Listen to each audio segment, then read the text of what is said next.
Hey y'all, good morning. Welcome back to the channel. Sprinkle, sprinkle. I see a few y'all waiting in the comments. I appreciate that. So today we're going to be talking about women attract men. Are you attractive? And this is one of my most asked questions from so many different women. And we keep running in circles around this subject. And so many people don't get it. And it's just so easy and simple, but so many people don't get it. So many people don't get it. So we're going to talk about it. But first, before we talk about it, we're going to let a few people get in and we're going to talk about my books. I Bring Nothing to the Table. You all need to get that on your list this Christmas.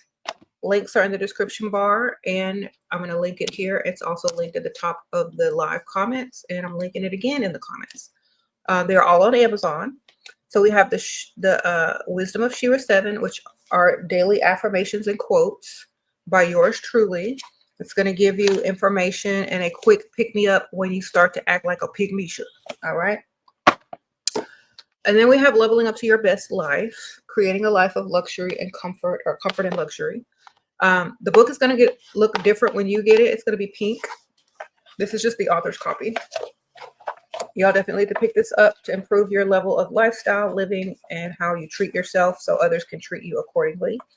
Blah, blah, blah, blah, blah. Definitely recommend this book for you ladies. A beautiful coffee table book and a gift for the holidays. Sprinkle, sprinkle. All my books are available on Amazon. Just type in SheRaSeven and all my books should come up, or most of them anyway. And you should be able to purchase for the holidays. Thank y'all so much. Y'all get my books. Sprinkle, sprinkle.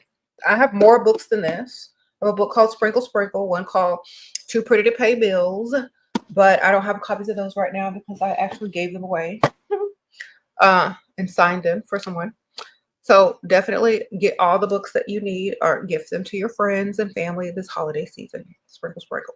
So let's talk about how women attract men and are you attractive? Now, when I ask this question, so many women get all mad. They get mad.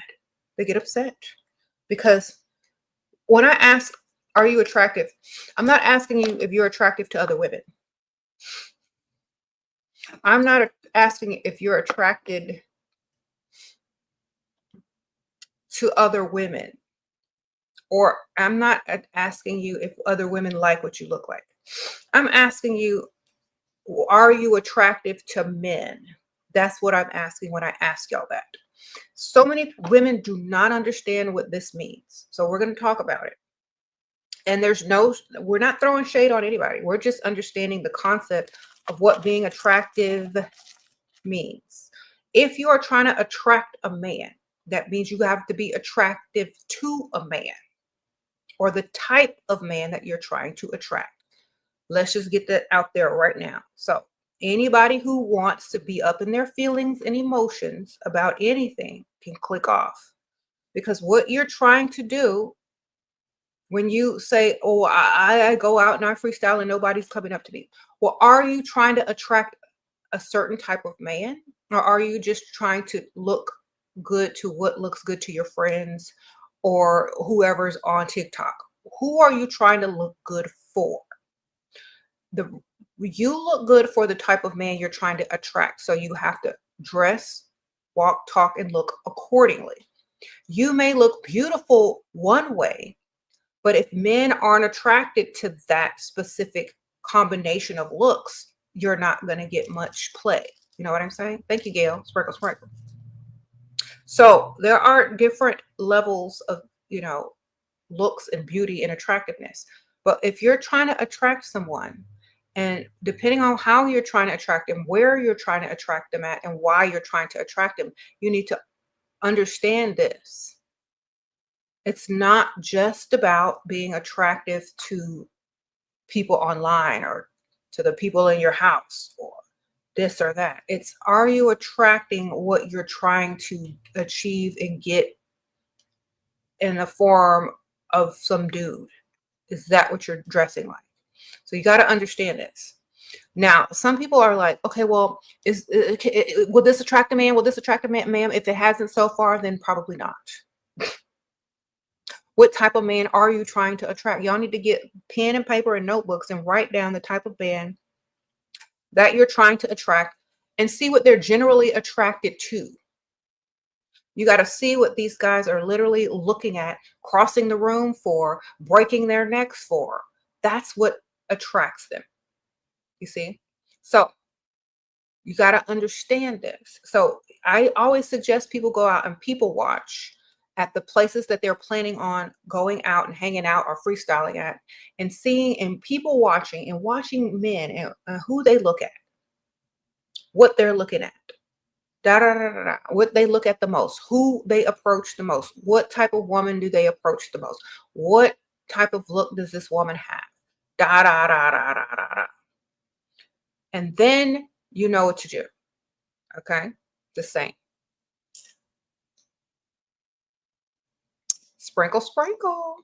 And when you're able to do that and think critically and logically, you can create a look that you may not wear every day, but only to go out and do what you got to do, look cute, attract the type of man that you're attracting. And then when you get home, you can look however you choose to look because you're not trying to attract anyone there, right? So what I'm telling y'all is to be smart and strategic, not emotional and all up in your feelings and can't accomplish too much. All right? It's just what people need to understand. So make sure you're understanding, if you're attractive to the type of men that you're trying to get money from or trying to date or trying to do this and trying to do that, that's all that matters in that situation. Okay? You said marketing 101. Exactly. You got a target audience, or you got a target. You're not going to do something that's not going to attract them to click on whatever you're, promoting. If there's something that they don't like, they're going to pass it right by. You got to be able to catch their eye. They have to be attracted to you. You got to be what they like. And you got to be the type of woman that makes them cross the room. You can't just look good on your terms of what you think look good, or the people who aren't able to provide for you think look good. It's a totally different thing. Okay. So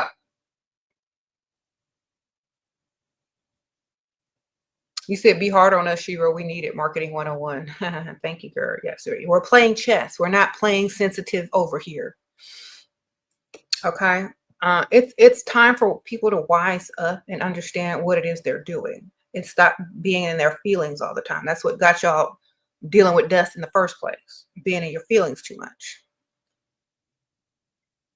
It's time to grow up and get this money, get in and get out, or seal the deal and secure the bag. Some of y'all just be crying for no reason, wondering why y'all been ghosted, wonder why y'all can't get date 2, wondering why nobody approaches you. It's not that you're not pretty. It's not that your beauty is not, giving. It's that it's the wrong combination for what you're trying to achieve. That's all it is. When singers and people go to Hollywood, they might have a good voice, but the audience is just not attracted to them. They have to get a whole new makeover. They got to change their hairstyle. They got to wear different clothes. They got to attract the type of people that are going to, click and stream or click the movie. You can't just put someone up there and say, here, accept it as it is, because that's not even how we work when we choose what we want to click on, what we want to invest in our money in. Packaging is everything. A combination is everything. What's trending right now is this. What's trending right now is that. What's aesthetically pleasing right now is this. You can't just present something and expect people to buy it and then get mad when they don't and want to blame everybody else. You can't do that. If I were to go into business and just try to sell some stuff and it was not aesthetically pleasing to the eye, I can't get mad about that if it doesn't sell. I can't get mad if it's, people don't like whatever it is, the packaging that I have. I have to change it, or I have to, suck it up. That's literally it.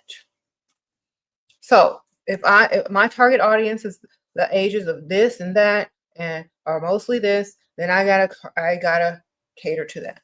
And it's the same thing when you're freestyling, when you're trying to attract a man of means, when you're trying to attract money, da, da, da, da, or somebody to provide for you, you got to understand what they are attracted to and what they're going to spend on, what they're going to want to, invest in.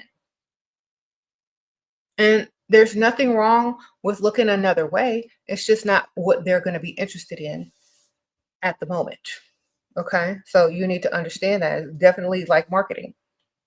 Okay. So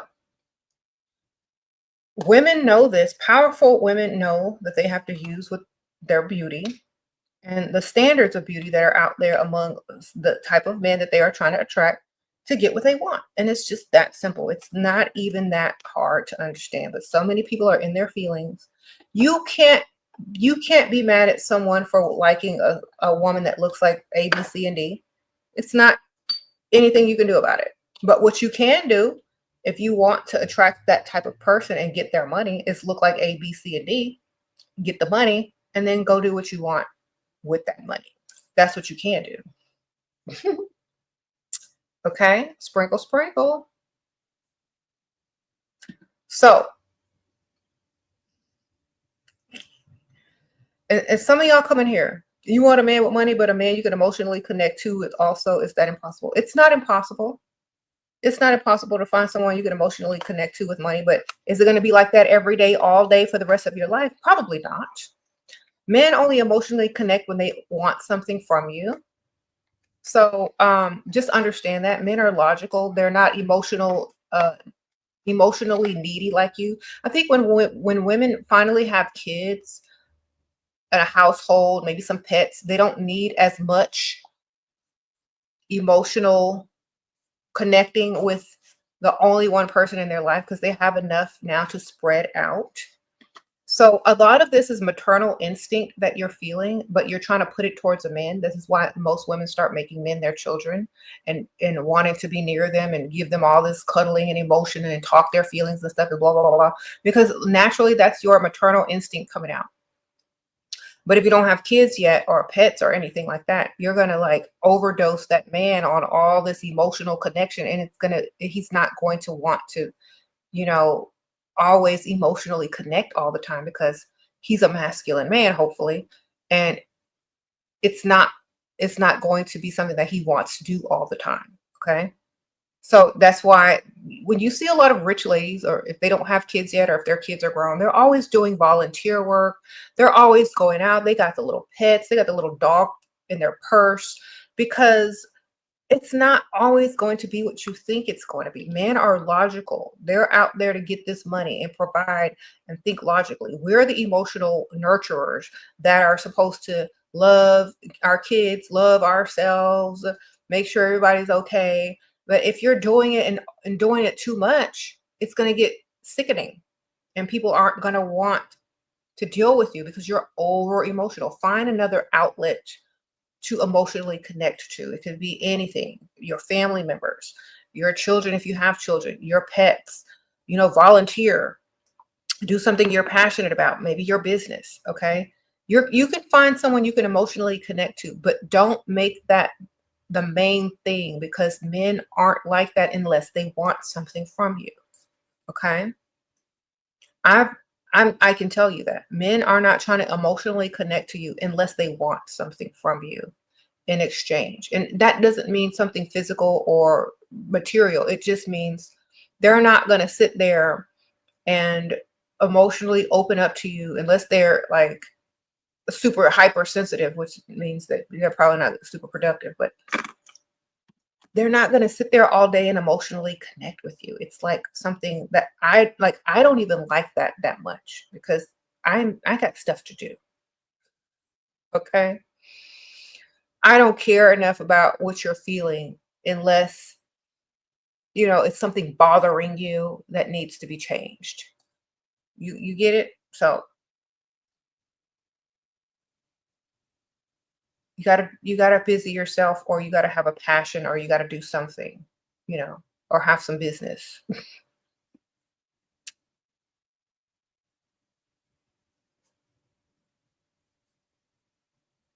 Sprinkle, sprinkle.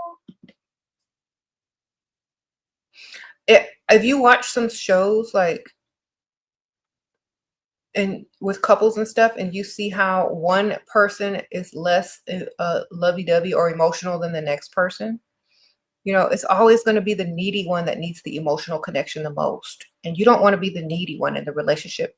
You want to be the one that the man wants, chases, it wants to impress, not feels like you're a burden to them, even if it's just an emotional burden. Okay? Sprinkle, sprinkle. Think about this.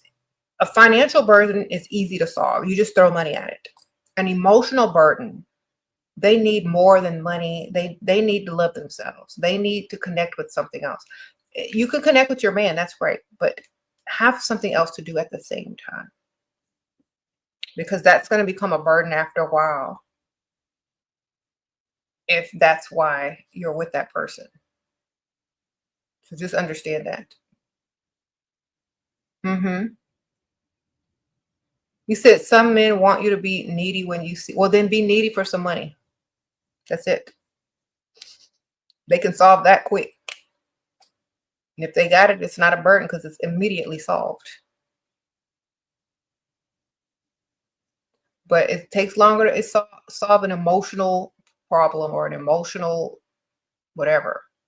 Thank you, beautifully made. Sprinkle, sprinkle. He hasn't brought up or sent the money, continues to text. Okay. When people say that they're going to do something and they don't never do it, you just talk to the other one. We're not, y'all, you aren't a bill collector, ma'am. You don't work for a collection agency. So if that man ain't going to do what he said he going to do, on to the next, ma'am. Click the phone and dial the next dude. Sprinkle, sprinkle. Collect funds from the next dude. Y'all acting like y'all working for call centers. Y'all might as well hang up. That one ain't paying. Sprinkle, sprinkle. On to the next, ma'am. Thank you for the super sticker. But y'all ask me these questions every single live. But he said he was gonna give me money and he haven't gave it to me yet. Well, on to the next, ma'am. Just like the collection agency. You call, they ain't got it, click on to the next. Sprinkle, sprinkle.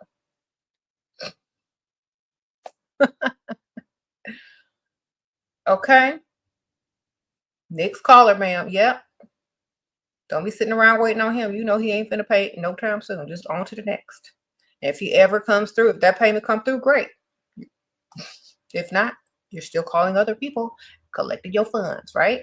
That's how you're supposed to be. Because if you waste time on the phone with one person that's not finna pay and all he got is excuses, you wasting your time.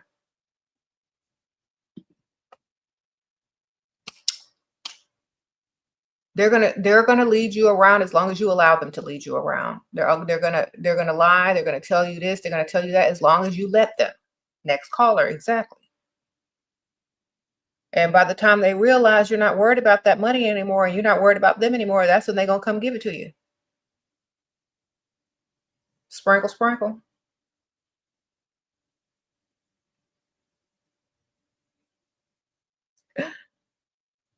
Y'all have to understand this as women. A promise is nothing until it's in your hand. And don't waste time on it. Go get the next man to give you something. Okay.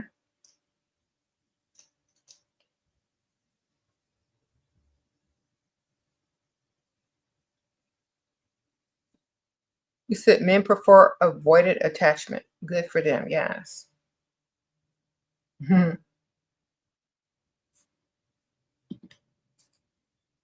If you want to attract an engineer, how should you dress and act? Okay.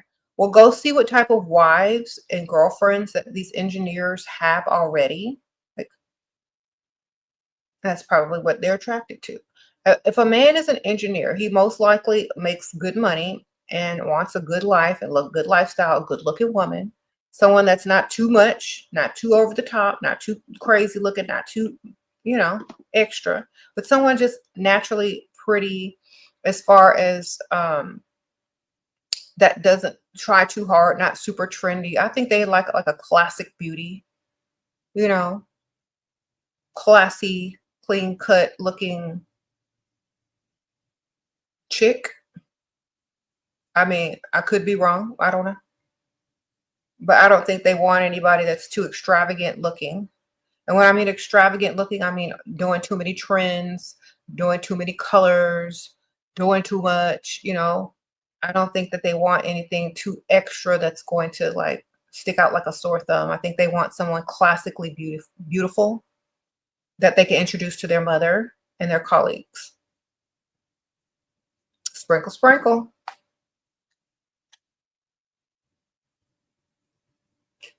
Okay.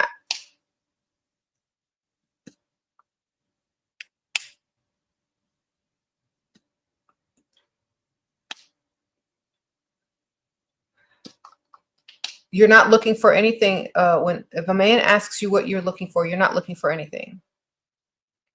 It's like, oh, you know what? I'll know when I see it.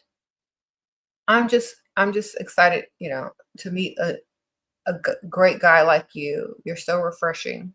So nice to meet a provider type these days in a world full of dust. So basically, you don't tell them what you're looking for at all, because that's exactly what they're going to try to check off their list in order to get in the bed with you fast. You're going to check the list off and act like what you're looking for. So you don't tell them. And you probably are, did you meet them online? Usually people that are online looking for something. So obviously they think you're looking for something. When you meet in person, it's organic, and they literally don't think you're looking for anything. They're looking for you because they crossed the room to talk to you.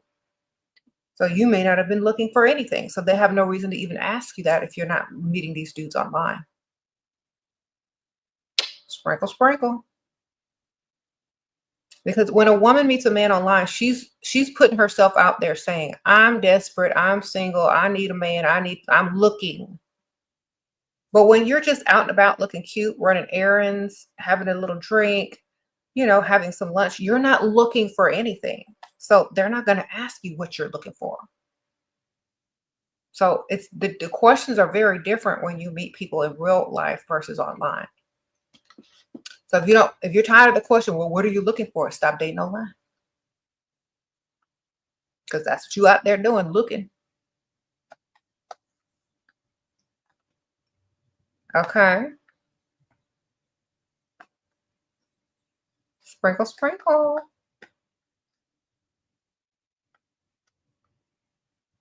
You told this one rich guy you met a provider, and he said, I'm not a provider. I would have said, okay, well, that's good to know. Sorry, my mistake. Then start treating him like he's dusty.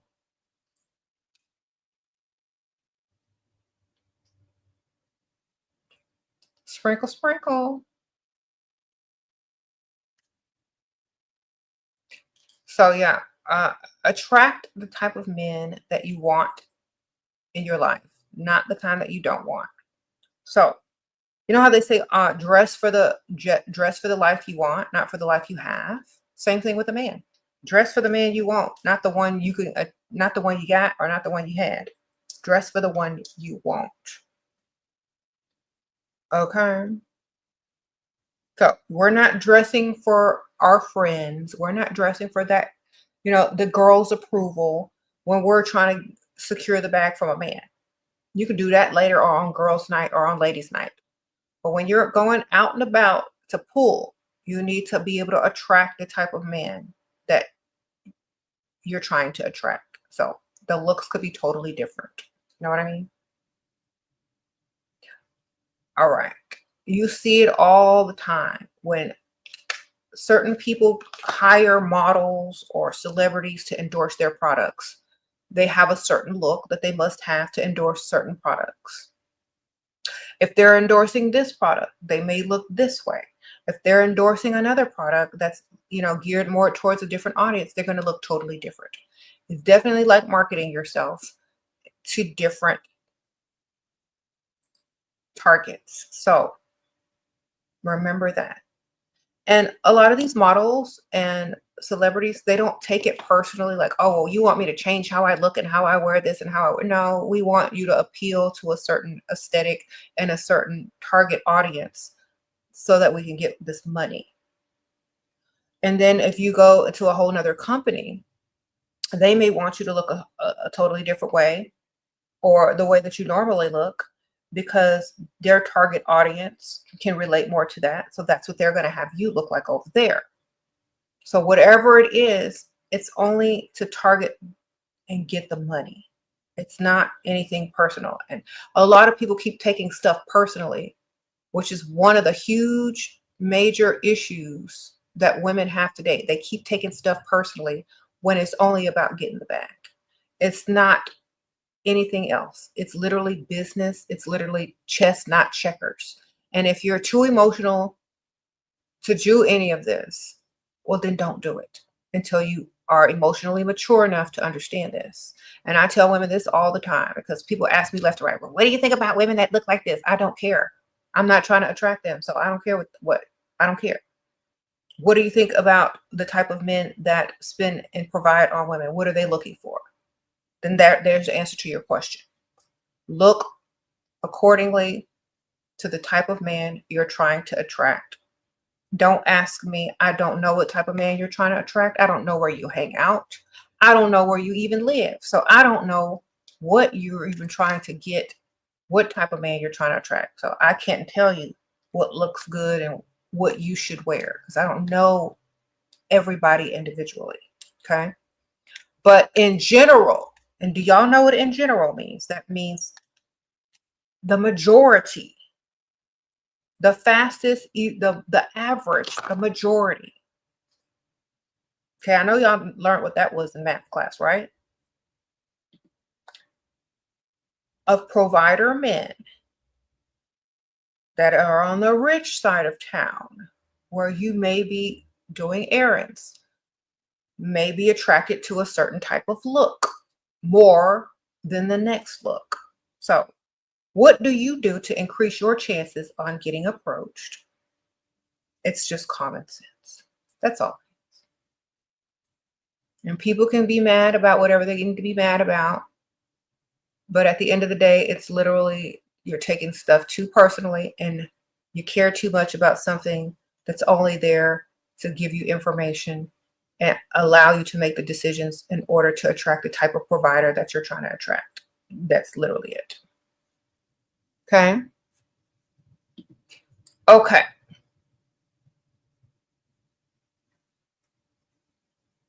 I don't care. Y'all keep thinking I care, and I don't. I don't care how y'all feel. Number one, I don't care how you feel. I'm giving you the information. Do with it what you want. It's not my job to make sure your feelings are not hurt. It is my job just to give you the information. Do with it what you will. Oh, Britt, sprinkle, sprinkle. You've been with your boyfriend for a year, made the mistake of not requiring gifts. How can I change that and move on? Why do men treat you so different with makeup versus not? Because you look good, ma'am, and you can attract men with more money with makeup. And also, the best way to get a man to start gifting you is the holiday season right now. So tell him, make your wish list, send him the links and tell him to pick something off or pick all of it. Say, here's my wish list this year. Do good. You can get one or two things or all of it. What? Sprinkle, sprinkle. You got to tell these dudes. You can't just hope and wish they're going to act right. You got to tell them. Okay? Because they don't know what to get you. Just start to give them a list of links that they can go shop, go buy, order, whatever. Then tell them stuff that you like every time you see it. It's like, oh, you should get me that. Oh, I want that. You be a little bit more aggressive when it comes to voicing what you like and what you want and what he should buy you. Yep, you got to tell them. Okay. You said, can you go into detail about the look? It all depends on where you live and what you're trying to attract. So it's individual for each person. But in general, if you're going to the rich side of town, if you live in a major city where there's lots of rich sides of town, you go on the rich side of town, depending on the city and the area that you live in, you're going to know the type of men, and you're going to go people watch, and you're going to go see what they're attracted to, what kind of women they're looking at, what kind of wives and girlfriends they have, and then you understand. Okay. So yes, go people watching, go to the rich side of town, assess, create the look, and go back out there. Okay. It's just literally social science, research, being observant, and then go and pull and get your bag. Okay. If people keep asking me questions, look, like, well, What should I wear? Ma'am, just go look up a classy woman. Classy women. Classy women. They're not going to be doing too much. They're not going to be looking too extra. They're not going to be looking like a character. Okay. Sprinkle, sprinkle. You need to get over to where there's some money if you're looking for men with money. It's that simple. Get on the rich side of town. Find a way. Find a way. You can't want to meet a rich man if you can't get to the rich side of town. Where are you supposed to meet him at? He's not coming to the poor part of town. Promise you that. Sprinkle, sprinkle. Okay.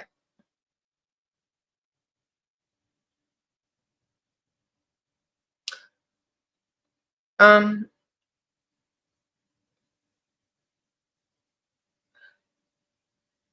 Furious that your lover won't give you a credit card when his sister just used his card to book her 30K worth of flights for parents and them. Should I leave? Sprinkle, sprinkle.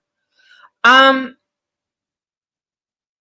your lover, your provider, your husband, like who? Are you the placeholder, ma'am? Because you might be the placeholder if he's not giving you, access to money to spend. So you need to figure out if you're the placeholder or not. Maybe he'll give you cash. Ask him for that. If not, you need to have another one. Sprinkle, sprinkle. Have another one on the side that will give it to you. Sprinkle, sprinkle. Okay.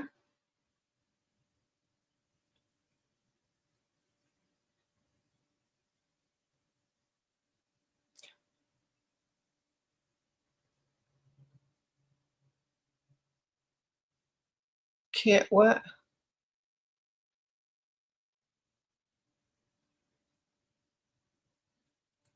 How would you know if you're the rebound? If he continues to talk about the other chick and is not truly interested in anything about you.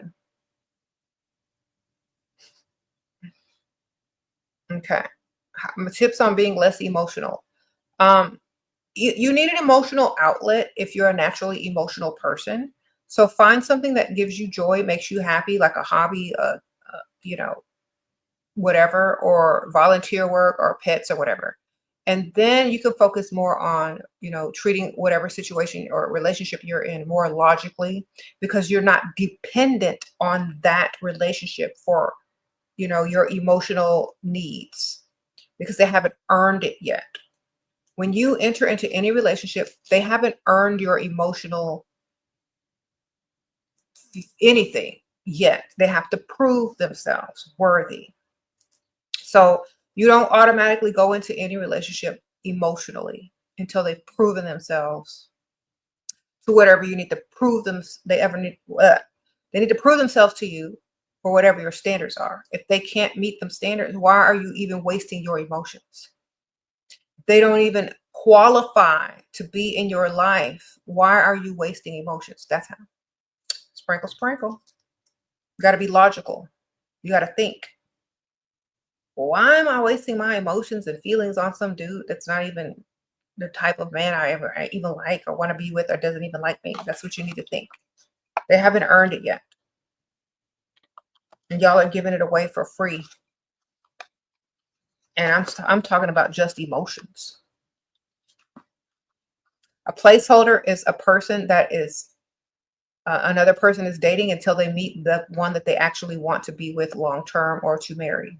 So a placeholder can be someone that they're not seriously dating and they're waiting on someone else that they really may want to, settle down with. A lot of placeholders don't know that they're placeholders. They can't get the man to commit. They can't get decent gifts. They get ghosted. That man don't call them all the time or talk to them when they pick up. They're treating them like they're optional. Okay. When you're treated like an option, that's how you know you're a placeholder. Sprinkle, sprinkle. Okay.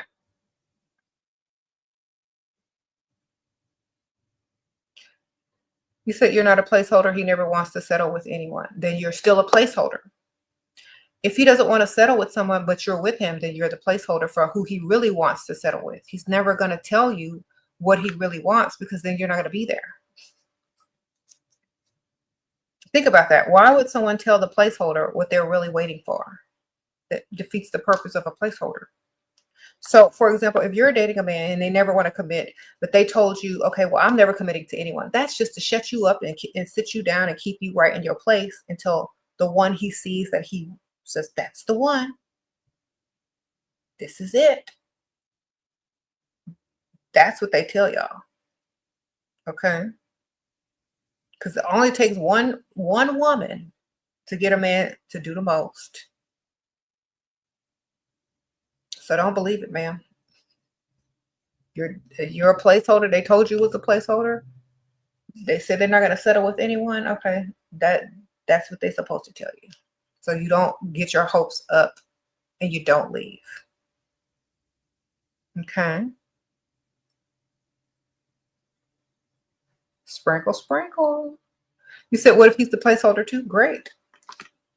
A lot of men are also placeholders to these women until they find a richer one. So goes both ways, definitely. And this is why a lot of men get mad if you look cute, wear makeup, do your hair, because they know that they're placeholder too. Well, why you got to go out of the house looking like that every day? Well, why do you have to put on makeup? Why do you have to do that? Because you're the placeholder, sure. Unless you pay all these bills, you shouldn't have to worry about it. Don't worry about being a placeholder if you doing the most. Sprinkle, sprinkle.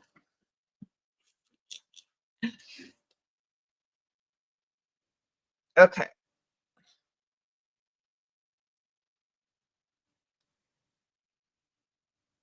Okay, and so y'all have to also remember, if y'all are just finding my channel, I am more of a financial relationship type channel. I'm not talking to y'all about true love, about what's morally correct. I'm talking to y'all about what's financially correct for you. So just understand that too.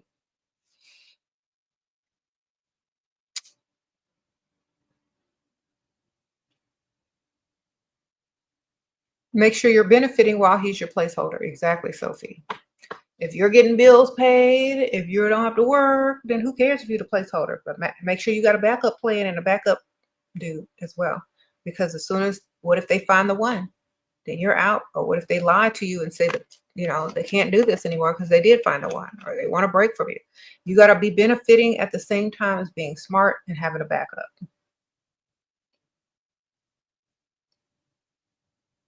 Okay. And, you know, when you're attractive, you always have options, especially if you're generally attracted to a lot of men who got money. So it's just a numbers game.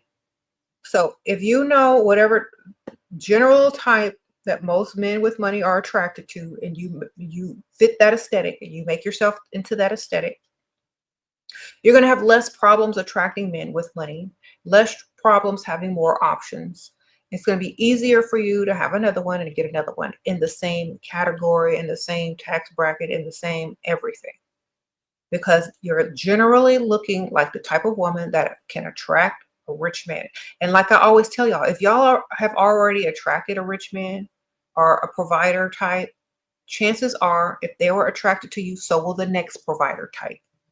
Because that's the general look that they're looking for. So that's all. Stay looking a certain way and you'll be able to get another one and another one and another one. Because that's what they're looking for in general. Men are very simple. What do you think about thick girls? And please give us confident tips and how to care less. Okay. I feel like thicker women need to wear clothes that look and fit their body in a classy way. Because a lot of women, I've seen thicker, classy women. I've been bigger, I've been smaller, I've been medium, small, I've been medium. What needs to happen is that you have to be confident in your look and classy with your look. because it's all about how you present yourself as well. You cannot present yourself in a way that makes people, and it's hard sometimes because some people are very curvy. It's hard sometimes to keep men's minds out of the gutter when looking at your body type. So back in the old days, like in the 90s, for some of y'all, that's old age. A lot of women would literally try to cover their curves, slim down, or da da da. But in this era, people are trying to accentuate them and show them off. But you also have to remember what type of man that you're trying to attract. So if you're naturally curvy, you have to dress classier in order to attract, the richer men. Okay. Sprinkles, where you have to literally go out of your way to class it up and to wear fit pieces and get stuff altered to your body type to where not everything has to be stretched. You know what I'm saying? Sprinkle, sprinkle. You got to get stuff tailored to your body to fit classy instead of buying everything in stretch or body con. You know what I mean? It's just something that curvy women have to invest in. It's just another investment that you're going to put into yourself in order to be able to wear some certain types of outfits or dress for your body type. Okay.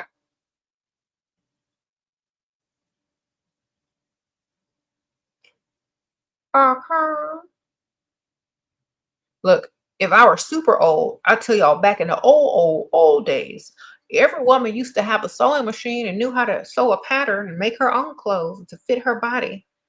But I'm not that old, so I can't tell y'all that. But literally, that's what old people used to do. They used to make their own like clothes to fit their body perfectly. But now everything is mass produced and they have to, you know, make clothes for everybody. So they just make everything stretch, which may not come across as classy as some fitted or tailored outfits can look. So you just have to work harder on getting your stuff altered. Thank you, TL. Updates from yesterday. You told him you needed some to wear to the holiday party as his plus one. He purchased the dress that I sent online, and we are going shopping for shoes tomorrow. Thank you, Shira. Oh, TL, sprinkle, sprinkle, sprinkle. Thank you, girl. Yeah, I told you it would work.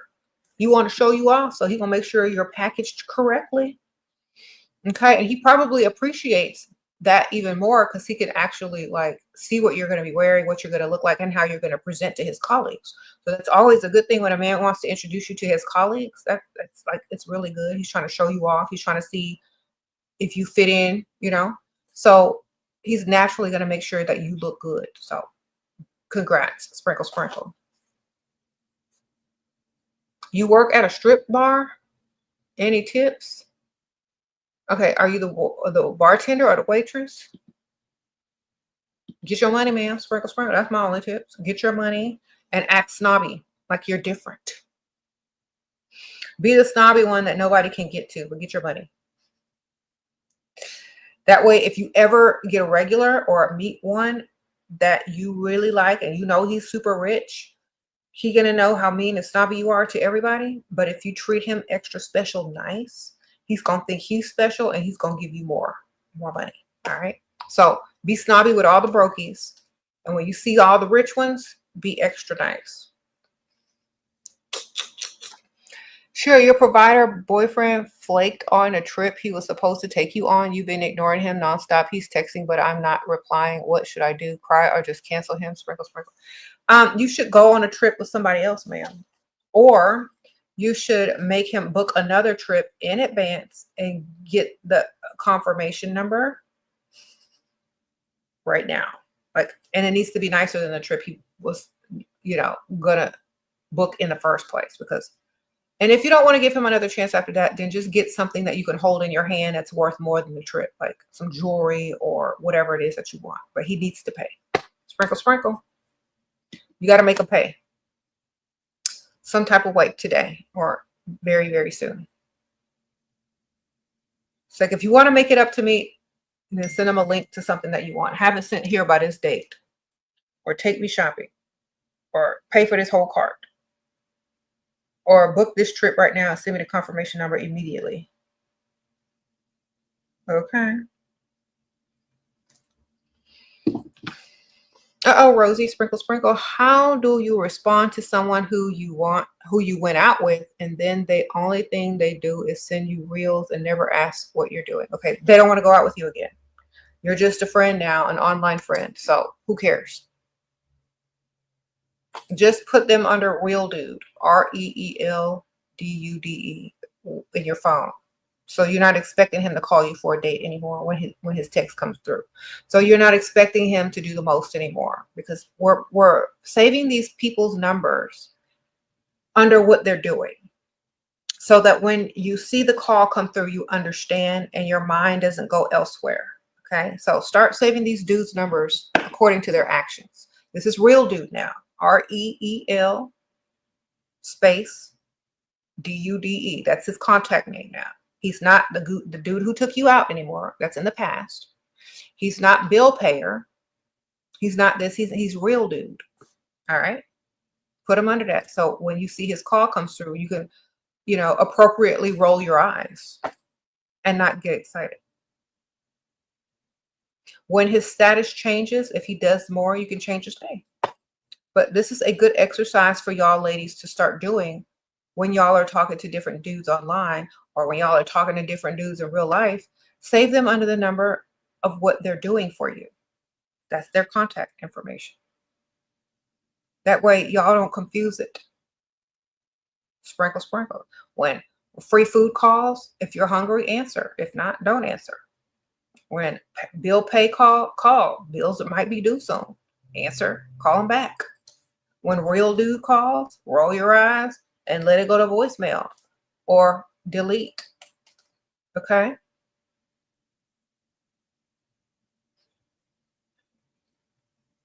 If y'all start doing this, life will be less stressful. You will stay unbothered, and you will only act according to how these dudes act and the things that they do for you. They don't deserve to be saved under their real name if they haven't decided to be the actual type of provider man that you want. They have to earn that.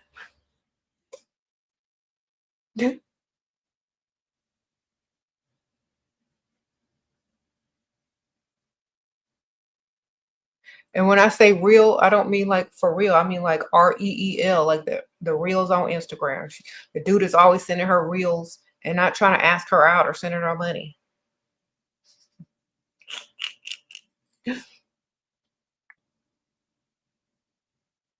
You said, how do you differentiate this being self-assured versus being entitled? You're entitled to be self-assured. That's number one. I'm entitled to be self-assured at any given time. I'm entitled to, if a man is going to take up my time, space, and air, I'm entitled to have the high standards that I have, and he's entitled to leave if he wants. You know what I'm saying? It's not about entitlement. It's about how you feel about yourself. If you don't want to waste time with somebody, if they're not there to meet the standards, then you're wasting time. They got to go. There's no such thing as entitlement if you got standards. You get it? Either they meet the standards or they don't. It's kind of like, they're trying to get a job. If you don't meet the job requirements, you don't get the job. It's not entitlement. The company can have whatever type of high standards they want. The company is not entitled if they don't employ someone because they don't meet the job qualifications. No, that's just their standards. So it's not entitlement. If you don't reach the standards, you don't reach the standards, period. Goodbye. These men got y'all confused out here talking about, oh, well, you're entitled. No, those are just my standards. If you can't meet them, move along. Would they argue with someone who they're trying to get a job from? Would they argue with the company or a corporation about their standards and their job requirements? No. They're not going to go walk around talking about, oh, that company is entitled. They want me to show up at 8 o'clock every day. They want me to be in this type of outfit and dressed. Okay, that's what those dudes sound like. Look, if you don't meet the standards, move along, sir. Next. Thank you, iHeart Carolyn. Sprinkle, sprinkle.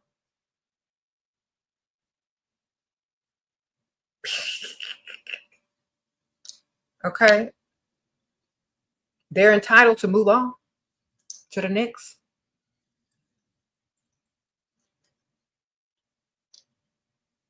This is why, exactly why women need to have higher standards, because, and especially if you're an attractive woman, you can have higher standards. Just like if you're in an attractive position, if you're a high paying position, you could have more demands of whoever you're going to employ. The same thing.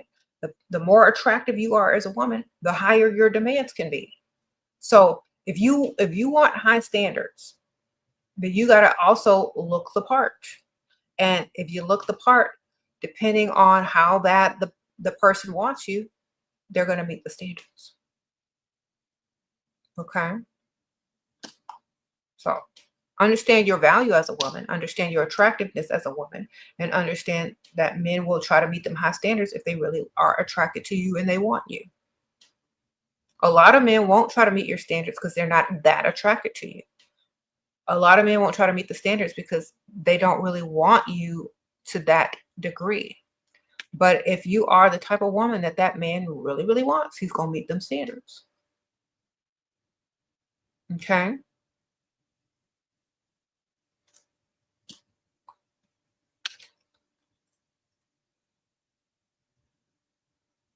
You said what?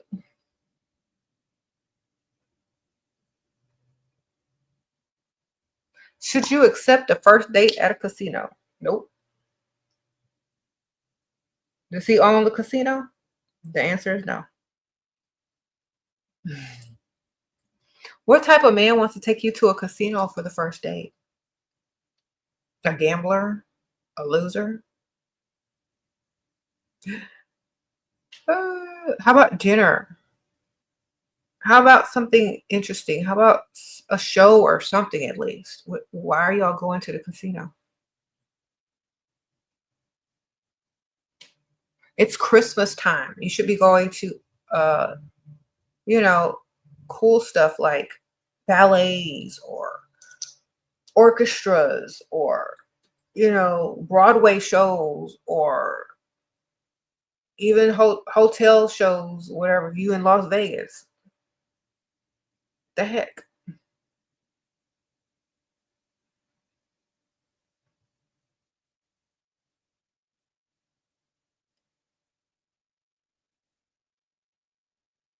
Um,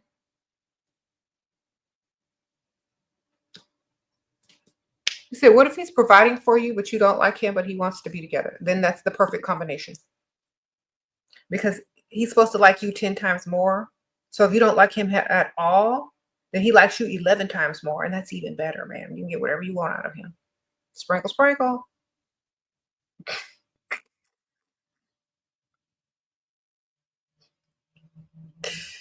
Okay. Whenever I tell y'all, look, he's got to like you 10 times more. Man, you lucky you got somebody like you 11 times more because you don't like him at all. So you good, man. Ask for whatever you want. Get me some stuff too while you're over there. I'm going to get y'all my little Amazon wish list. Since you don't like him at all, but he's going to do whatever you need him to do for you. Hold on. Let me get my wish list together. Send him this, and so y'all can send me some stuff too. He likes you 11 times more, girl. That's the target, man. Okay, here go my Amazon wish list. Y'all send me some stuff. Oh shoot, that's my books. Hold on, man. Here we go. Okay, man, get that money and send me some stuff on my list. Here you go. My Amazon wish list for Christmas. All right. Sprinkle, sprinkle.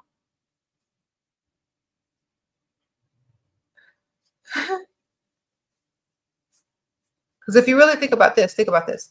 Think about this. If you like someone and you get with them and you marry them, and then they do something to make you not like them, now you stuck with them. If you didn't like them in the beginning and you said I do and you got the money, then there ain't nothing gonna change. So you might as well just go ahead and get together because eventually they're gonna do something to make you not like them anyway.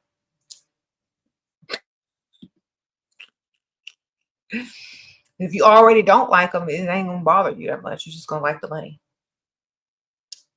Okay.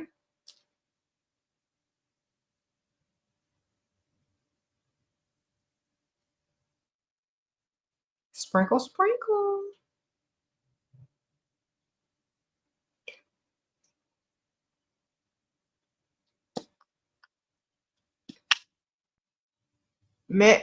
Ask him to spend money, don't care for the title. He will want you to have a title. Okay. What if he is ugly? How can you? Honestly, after a certain age, women don't care about looks anymore. I promise you. After a certain age, women are done. They care about lifestyle. Because if you look at some of these rich ladies and then you look at their husband, it doesn't go together. Like the woman is always prettier than the husband, especially if the man is rich. Most 99% of the time, the woman is always way prettier than the husband.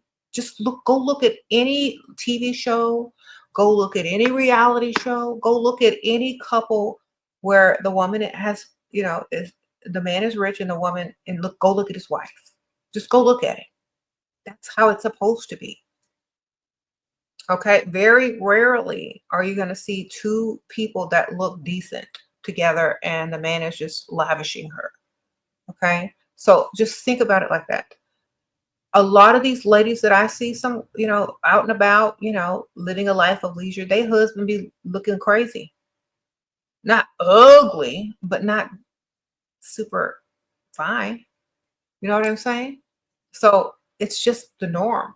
When it comes to certain lifestyle, you are there for the lifestyle, not for his looks, ma'am. The only reason he's probably that successful is because he was ugly or because he was not as attractive. So he had to get some money to attract. Y'all be thinking these guys who are a perfect tens with six packs is out there, trying to get this money. They can attract an attractive woman without doing all of that. They may not be able to keep her for a long time. They may lose her to an ugly man that went out and got his money in the future. But a lot of these older men or a lot of these less attractive men who have a lot of money usually end up with beautiful wives. Why? Because the wife is not looking at them. They're looking at the lifestyle that they provide, the vacations, the bank account, the freedom. Okay? So when you get to the certain age to start seeing men for that reason, you're not going to care anymore. And when you get to that age, you'll understand. You'll know. It'll hit you. It'll hit you all of a sudden. You're going to be like, dang. You're going to start thinking ugly guys actually are attractive because you're not looking at them. You're looking at what they can do for you. You said ugly men are in style. Exactly. You said, I think like, you think Melania Trump, you think Melania likes Trump? Girl, we see how she be looking at him. Okay. He already know the same thing too. He know that it's not happening. She's just there to be there. Okay. Sprinkle, sprinkle. Queen Cooper, sprinkle, sprinkle. 33, been with a Dusty for 8 years. Been coming on here for advice recently. Yesterday, you broke up with him. It's difficult and I'm heartbroken, but he was not contributing. How can I get some reassurance? Ma'am, you just lost a dependent for 8 years. You lost a Dusty dependent that you've been contributing to for 8 years. You're free. You can have extra money now. You can go to the spa. You can do so much. The man was just literally a burden, and now you're free. 8 years you've been with a man that hasn't contributed. You're free. Go get one that has money. You're free to go date someone that has money now. Think about all the places you can go now to attract men with money. Okay, think about all the places and things you can go do, rich activities and whatnot, to go get you one that has money. Think about how your family and friends are going to be like, girl, I'm so glad you left that dusty loser and leveled up and got you a real man that provides. Just think about all that. Okay, and then get excited about your new life, because a dusty can't do anything but bring you down. And if you're 33 years old, still taking care of a grown, able-bodied man, then you're just a foster mother or a homeless shelter. So I don't know which one it is that you were, but you're not that anymore. So level up and go get you a man that knows your value as a woman and doesn't need your money to survive. Sprinkle, sprinkle. You said the possibilities are endless. Exactly. Go get your outfit together and go have fun. It's Christmas time. Everybody drinking, being merry, spending money. Go to a happy hour. Go do something fun. Take yourself and, go celebrate you losing a dusty. Sprinkle, sprinkle.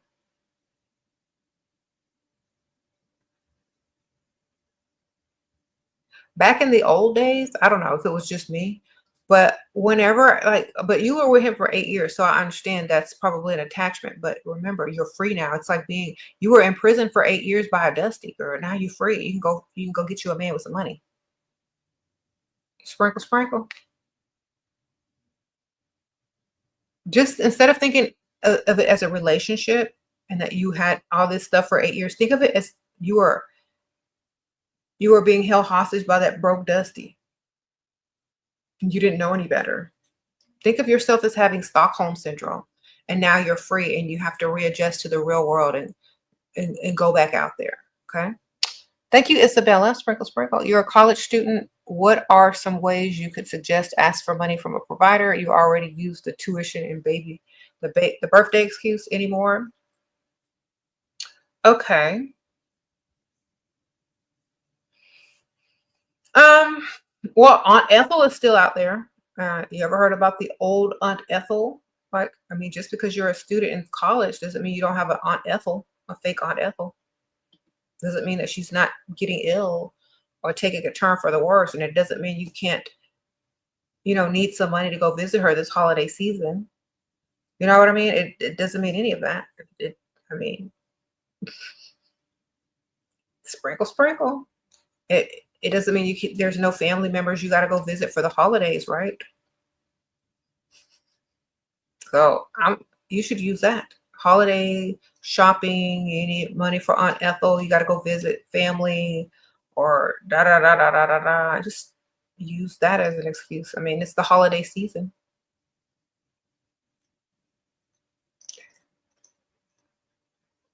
Okay.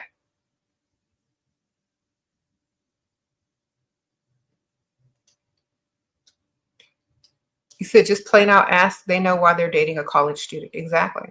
If the guy is much older, you should be able to ask with no problem. Sprinkle, sprinkle. I don't even know why these young girls have a problem with asking older guys to give them money in the first place. You know why they're there. They can't afford women their own age.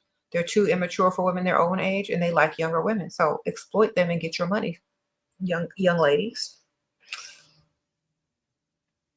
They know why they're there. So get your money. You said ugly men are insecure and a lot more problems than just normal looking men. Beware. Actually, it depends on how you treat them as well. Like you can get you an ugly man, but if you treat him like he looks good most of the time until he starts acting up, y'all will be all right. Okay. They have to believe it. You gotta be a good actress, man.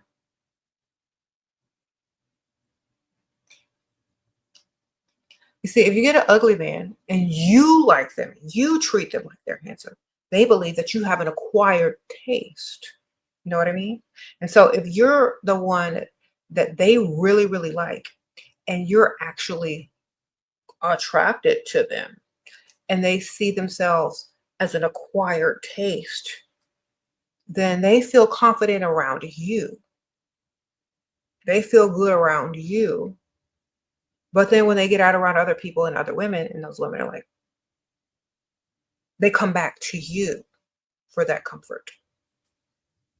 It's a brainwashing technique. So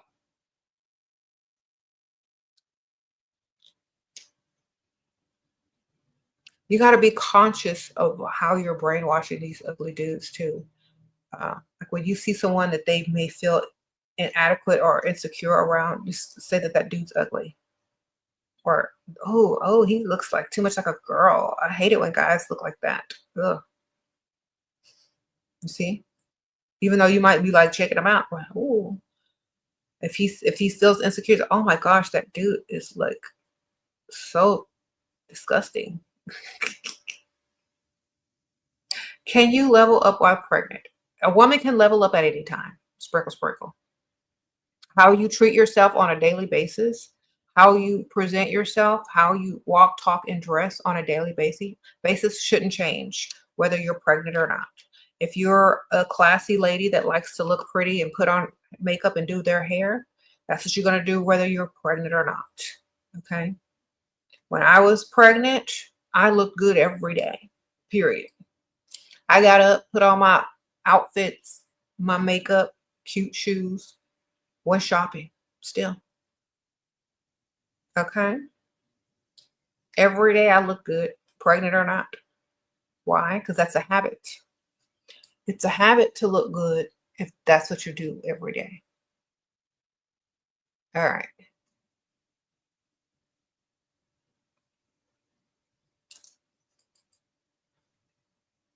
Mm-hmm.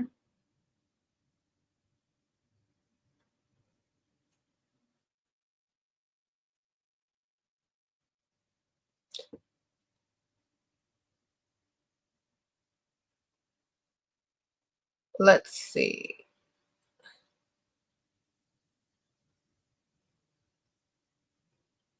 Okay.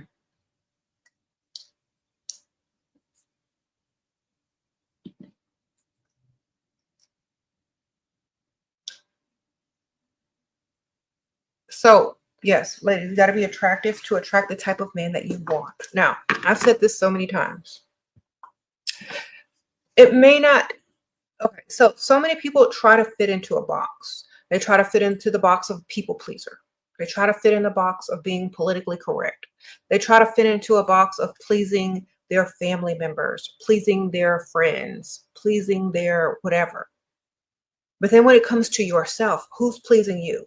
Are you pleasing yourself?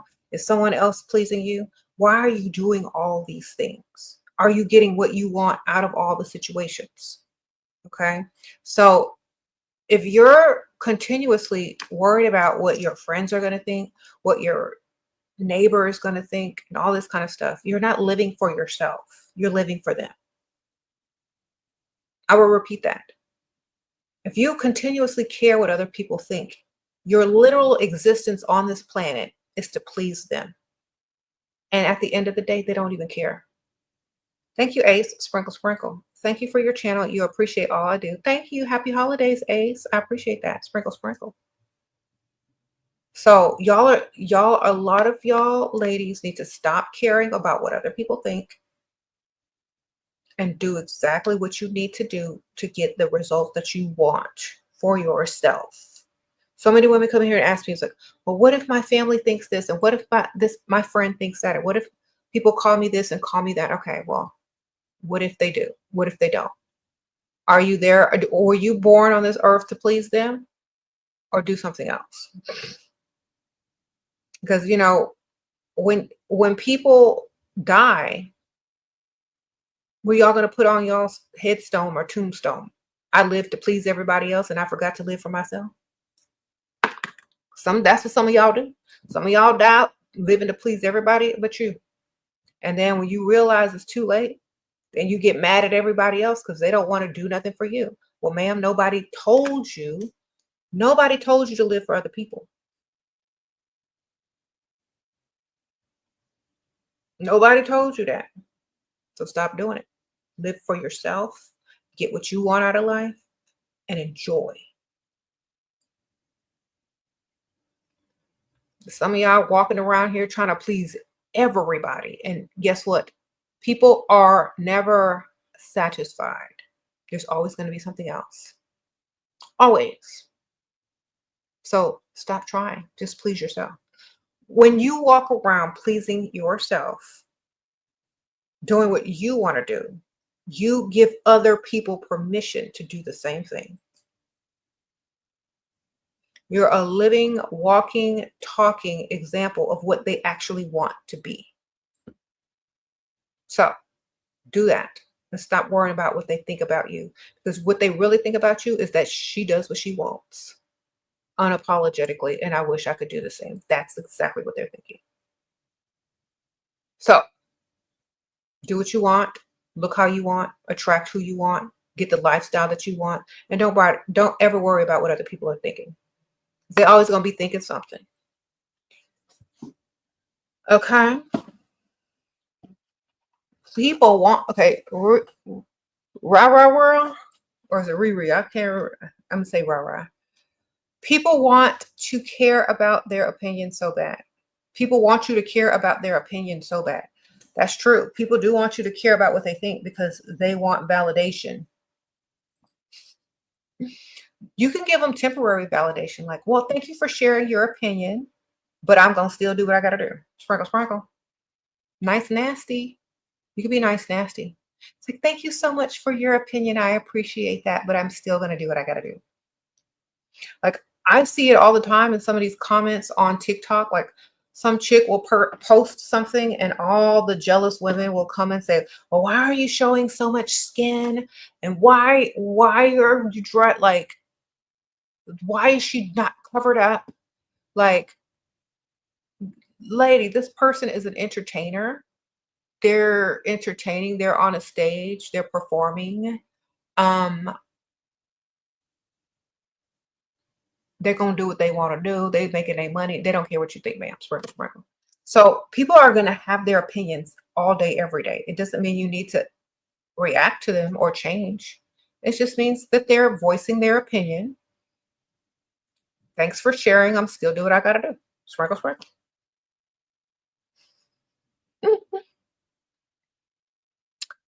A lot of times people are mad because you're actually doing what they can't. And that's why they're mad mostly.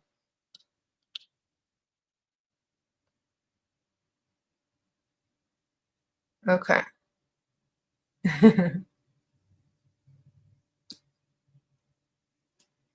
You said you treated that ugly man well. Ugly men are mean. They don't believe when you're being nice and sweet. That's why y'all have to learn how to act. You got to be nice, nasty, because they're not going to believe you're being too nice. You got to be nice, nasty. You got to treat them like you would treat any attractive man, because it has to be believable. If you're being too nice and too extra, and they know they're ugly, they know that they're an acquired taste. You gotta really know your position. So, for example, if you're too nice and they don't believe that you're being nice to them, give them a nickname that implies that they're ugly, or laugh and say, "Well, you know what? Fine, then I ain't gonna do it. Then forget you. I'm gonna do something else." Then they'll see that they're overreacting. You got to treat them like you would treat anybody. You can't coddle them, because it's like if someone has a disability and you start treating them special, they're gonna feel some sort of way. You got to treat them like you treat everybody else. You got to give them a nickname. You got to cuss them out. You got to act like you're really attracted to them. Not every day, all the time, but when you want to be attracted to them. So you got to really pull it off authentically. You can't be super fake with it, because they have to believe it. Woo. You said rich but alcoholic. Thoughts on this? Okay, well, get your computer out and get your phone out and fill up a cart while they're drunk. They'll pay for it. Shoot. You know what to do when they start getting tipsy. Start shopping online.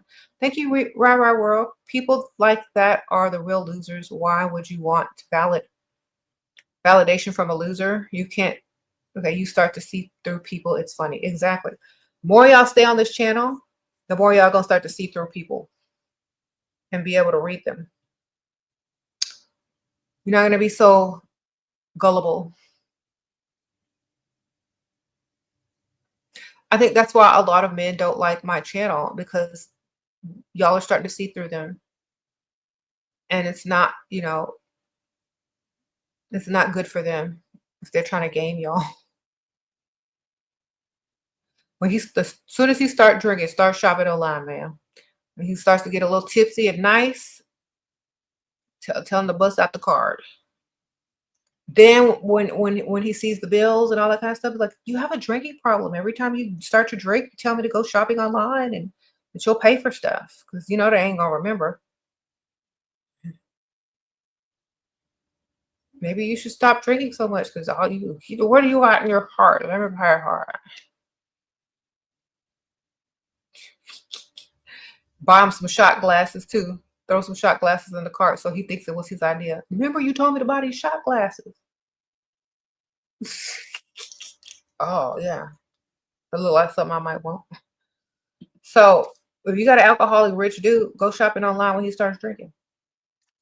By the time you get to drink 3 or 4, you might be, pulling out that card to pay. Sprinkle, sprinkle.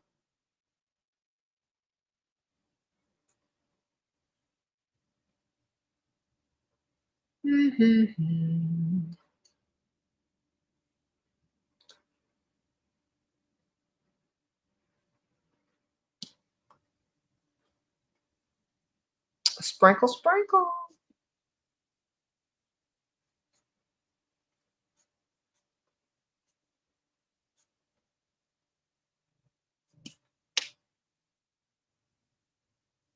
Let me read some of these questions. How do you deal with not having friends during your level up journey? You can level up faster with no friends. Sprinkle, sprinkle. Because you're not focused on them and what they're doing and what they think. You're focused on you. So it's best.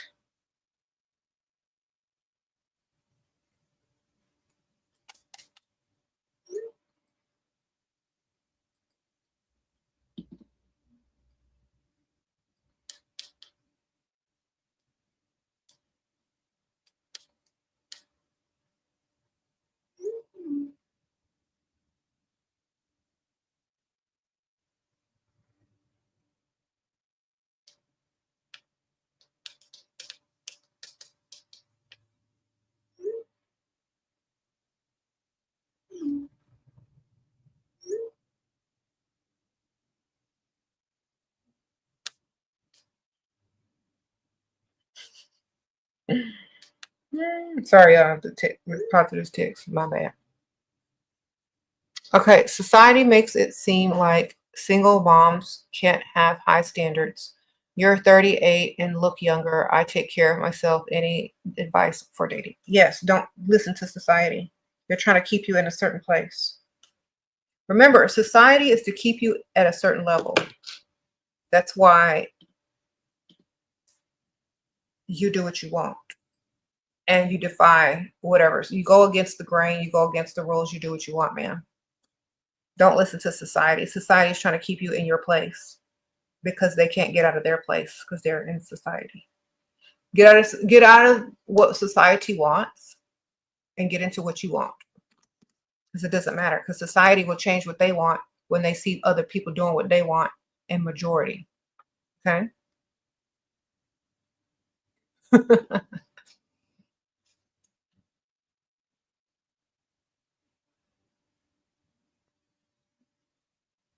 So for example, if women your age that have children stop caring what society thought and continue to go get the bag and get a rich, whatever, a provider type, and continue to do that, then who would keep continuing to say that if no one listened and did what they wanted anyway? Okay. Sprinkle, sprinkle. Remember, attractive. You got to be attractive. Attractive is the key. Very attractive. That's what you got to do. No man is going to say, that woman is so attractive, but I don't want her because society says this, or I don't want her because this and that. You know what? If he wants you and he's attracted to you, he wants you. Society doesn't understand that when a woman wants something and she really believes that she can have it, she's going to have it. Period. If you allow society to lower your self-esteem and how you determine your own value, which we do as women, we literally determine our own value depending on our standards and who and what we let into our lives. We determine that, not society. There are plenty of women who have, um, gotten providers that are 38 plus with kids. There are plenty, too many. I know a lot of them. So Don't let it stop you because it's only there to deter you. Sprinkle, sprinkle.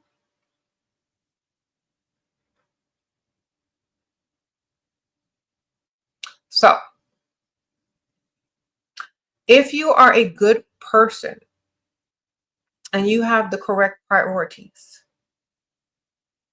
and you're smart and you about your business, not that many people can take advantage of you. When you stop paying attention to stuff and you stop being who you really are and you start being too dependent on something, that's when they can. So that's why you always have to remain about yourself, about what you're doing.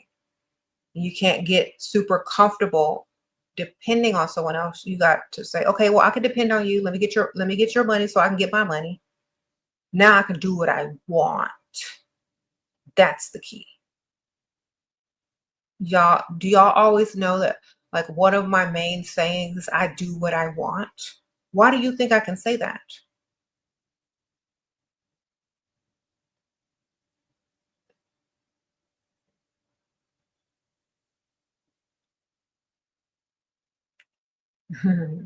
First of all, I can say that because I can do what I want, which means if I have a man who's a provider and he gives me money and I save it and I do whatever I need to do with it and make money on that, start businesses, whatever, whatever.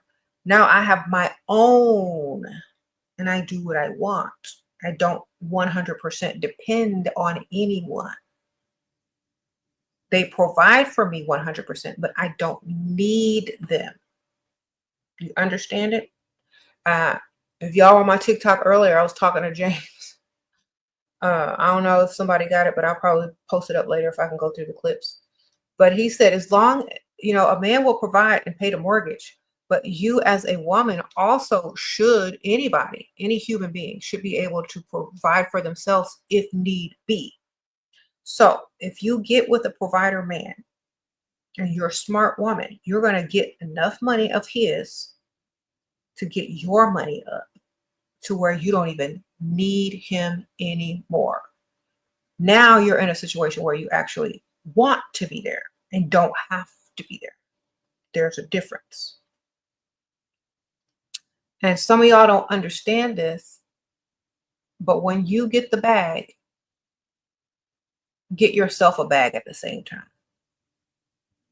That way you could do whatever you want after that. You're not going to be dependent on nobody. You're not going to be nobody's victim. You're just going to be doing what you want and whatever.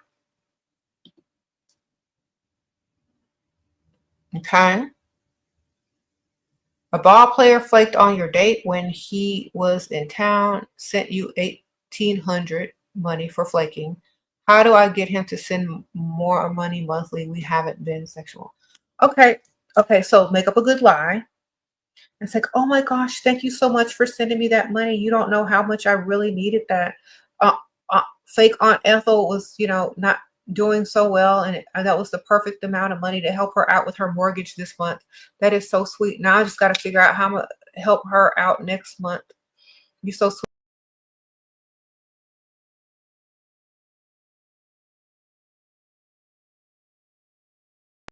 Sorry, y'all, I pushed the wrong button.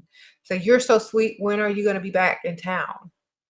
Then like every time you talk to him, it's like, oh, well, Aunt Ethel says thank you. I told her where the money came from.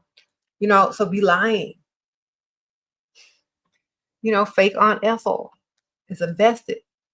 Aunt Ethel says she watch you all the time on the screen on the games. She be rooting for you.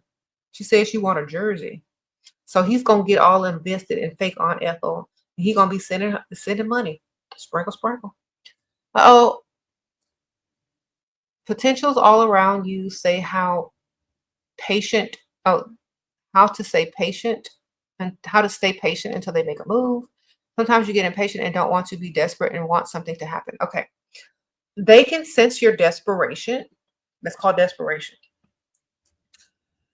They can sense that.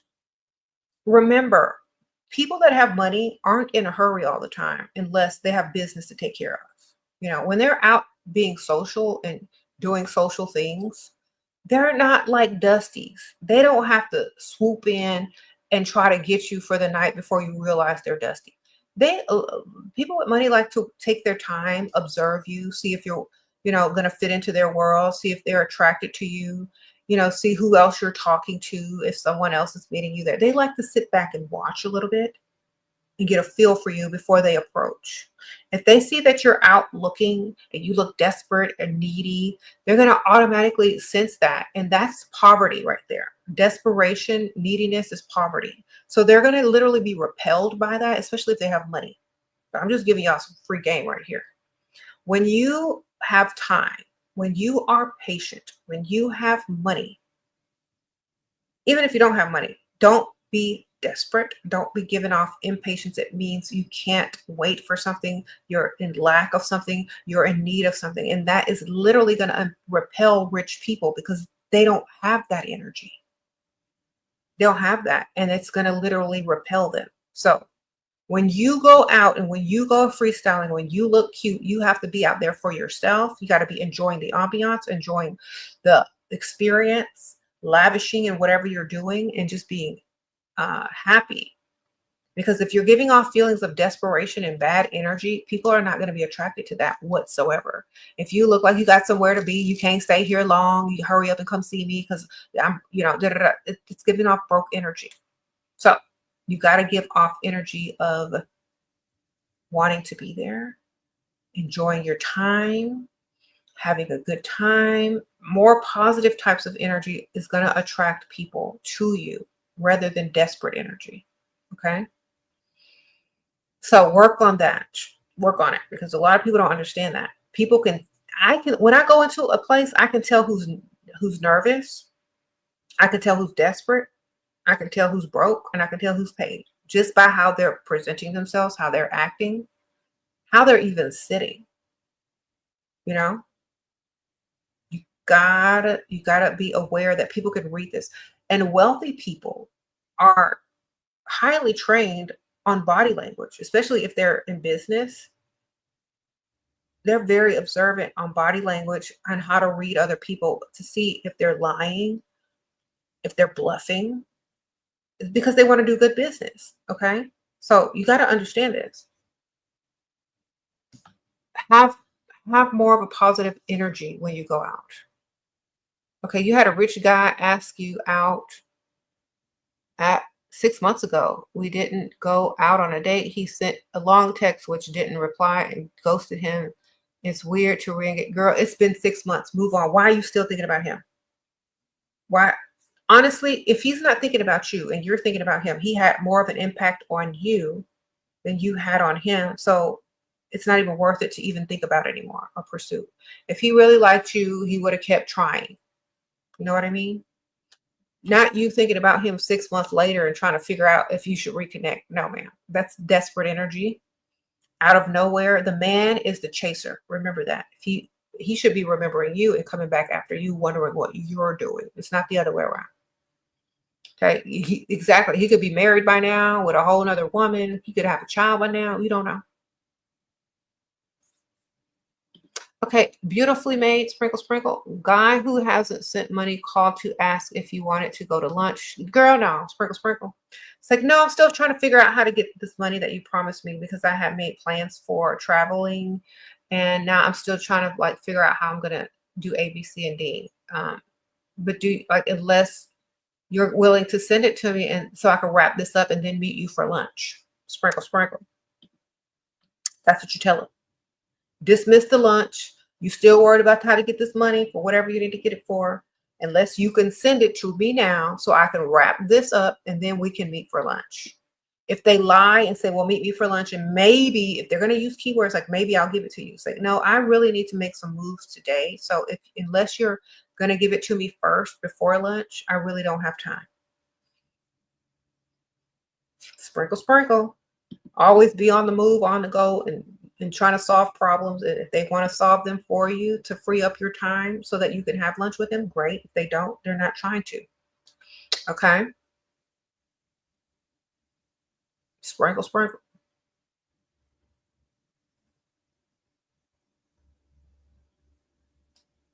Should you get back with a provider man who left me but wants you back? Yeah, only if they're coming with big gifts and money.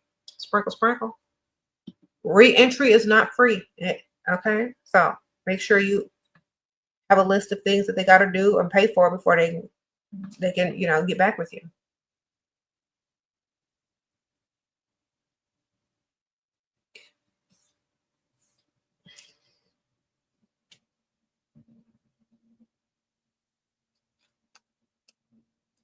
Mm-hmm.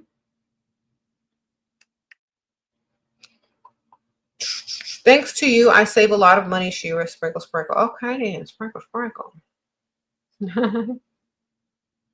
You said nothing is free, especially your time. Exactly. The more valuable you create your time as, you know, as being, the more people are going to respect your time.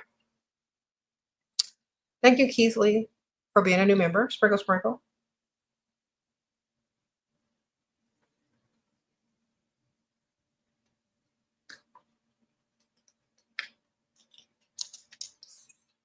All right.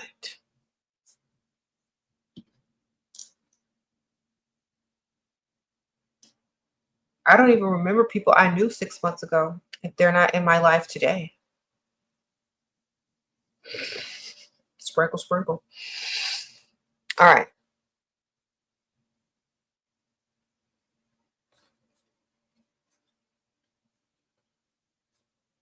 Yeah, so.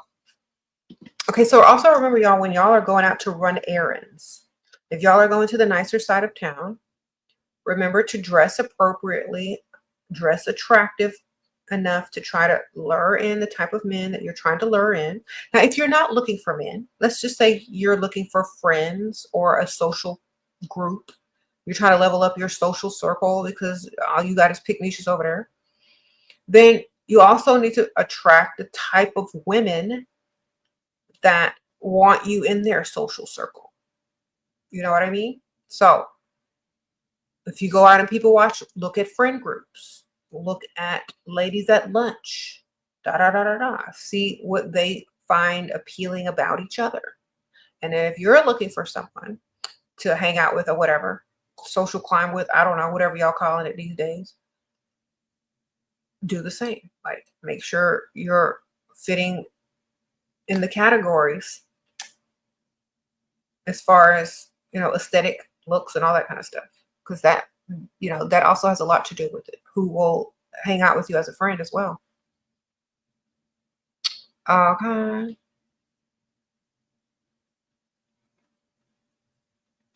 For everyday look, do you think full glam or natural glam? It depends on where you're going and what you're doing. Okay.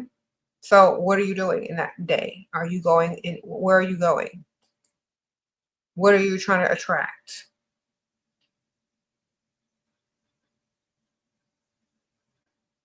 Siren Sin says, all this happens when I go out freestyling by myself. This is all true, ladies. Okay. Thank you, girl. Sprinkle, sprinkle.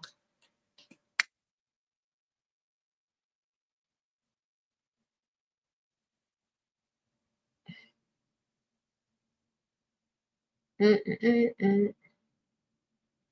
You said you have natural full glam, but I'm on YouTube. Honestly, every day I do look like this because at some point I am either taking a picture, doing an Instagram reel, doing a TikTok, or going live. So this has been how I've been dressing for the past 10 years. And also before that, but I probably didn't wear as like lashes. I don't wear lashes every day, but I probably didn't do as much lashes or, you know, super extra, but I still was looking good. You know what I'm saying? I still wore a full face of makeup. I still had, you know, my hair, nails, and all that kind of stuff. So, you know, nowadays, a lot of people more are online, social media, or just taking pictures of whatever. So people should naturally be able to look better just because of how much people, you know, how much time people spend on social media or posting on social media. That should be automatically, everyone should be looking decent, you know? But yeah, I think you should look cute every day, definitely. And that, I guess your definition of cute and mine, you know, it could be similar. So just look how you feel you're most confident on a daily basis. And if you're trying to attract, then you need to look how men expect their future wife or their long-term girlfriend that they want to provide for would look like. That's what you need to look like. Sprinkle, sprinkle. And if you don't understand or know what that is in general, you can Google it. What type of woman do most men who have money, what do they look like?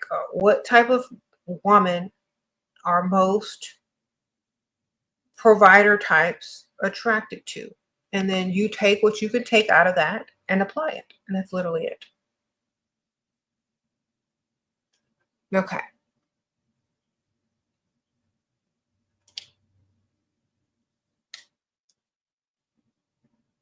So if you type that in on your phone, an aesthetic definitely is going to come up.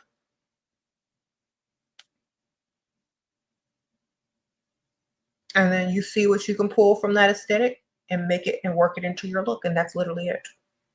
So let's see. I'm going to type it in.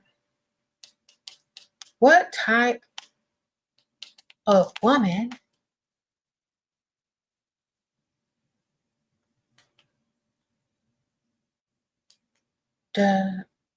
are rich men attracted to? Question mark. Uh-oh, I deleted it. Got to type it in again.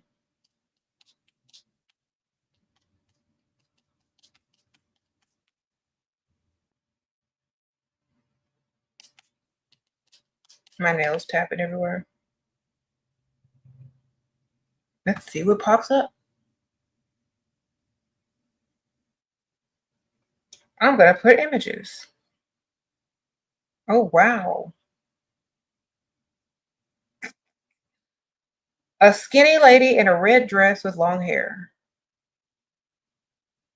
Another skinny lady in a dress knee length with long hair. So a lot of classy looking knee length dresses with long hair are coming up.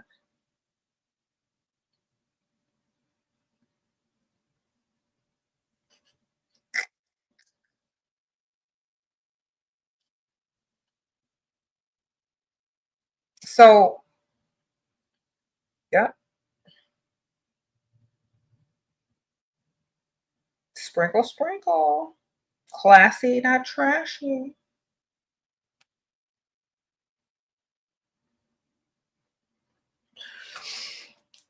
Long hair, thin, knee-length dresses. There you go.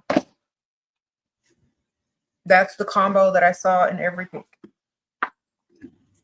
Sprinkle, sprinkle. So do with that as you like.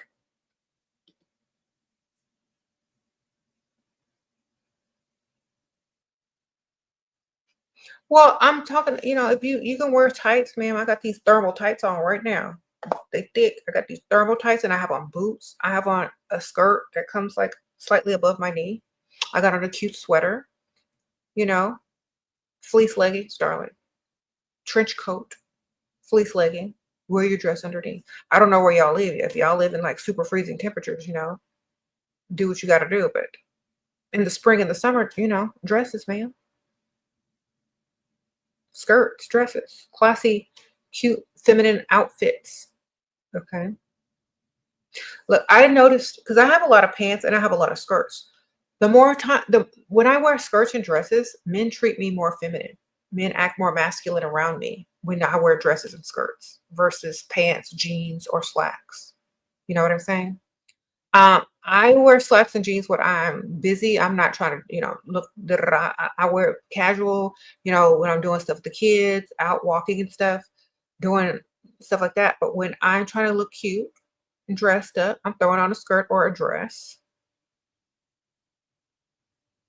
If it's cold, I'm throwing on some leggings, tights or whatever, some boots, and that's what I'm gonna do.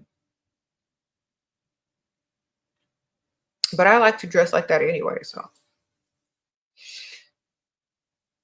you said Google rich men wives. Okay, let's see. Let me Google that. Let me go there.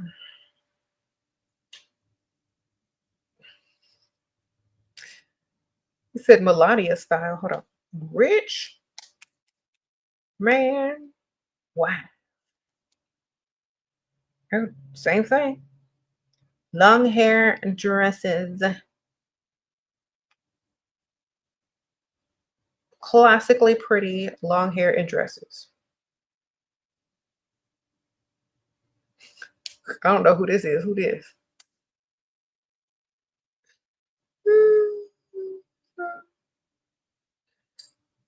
She way taller than him. Who's that girl? Sprinkle, sprinkle. Short cane.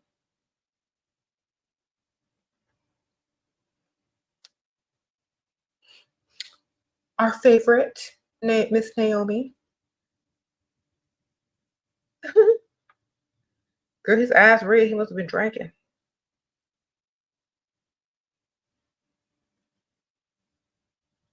Let's see who else. Who else over here?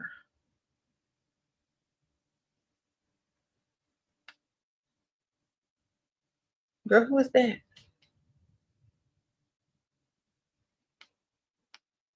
Oh well.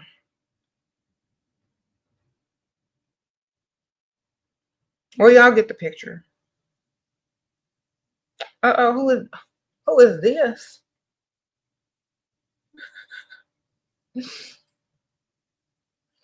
Anyway, do that combo. You should be all right. You should be good, okay?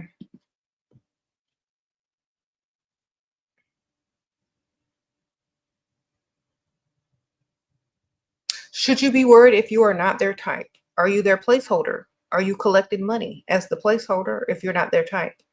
I would definitely I wouldn't be too worried if I was collecting money and creating whatever I'm creating as the goal of being with that person. I'm not worried about nothing because I'm always going to be taking care of myself as far as getting my bag up while using their bag.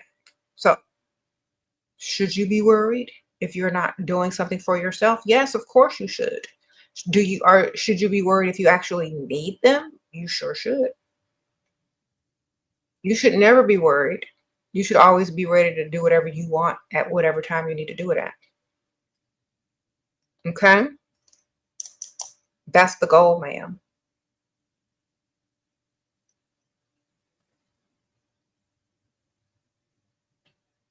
Mm-hmm.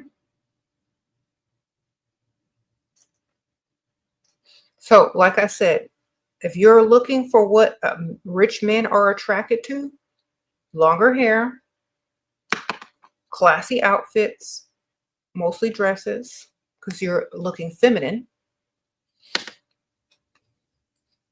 classic style. That's it. Sprinkle, sprinkle. Thank you, Barbara, for being a member. No super trendy looks, no crazy color patterns going everywhere. You know, this is what they're attracted to. That's what they look as their status symbol. That's what they're gonna cross the room for. So that's what you gotta aim for as far as looks when you're trying to attract a wealthier or a man with money. That's it. Okay. Sprinkle, sprinkle. Thank you, Best Self Journey. Sprinkle, sprinkle. Rich men don't follow up with you even after meeting while freestyling, texting tips because I don't chase through text, but they just stop reaching out. Okay. Usually when rich men stop reaching out, it's because they're busy or they found another one. You have to be honestly able to hold their attention. You can't be like all the other ones. If you're like all the other ones, they're not going to remember you. There has to be something different or special about you as well as far as beyond your looks. So if you're a blah, boring personality that asks the same questions that all the other chicks ask, there's nothing special about you, nothing memorable about you.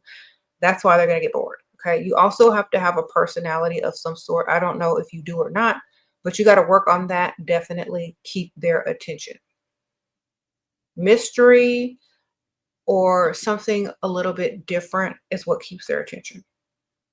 Oh, Talisa, sprinkle, sprinkle. You always get compliments on your looks and style, but any different on how to freestyle without a nice car. Also, you are an hour away from da da da da da. Okay, so you got to pick your struggle. All right.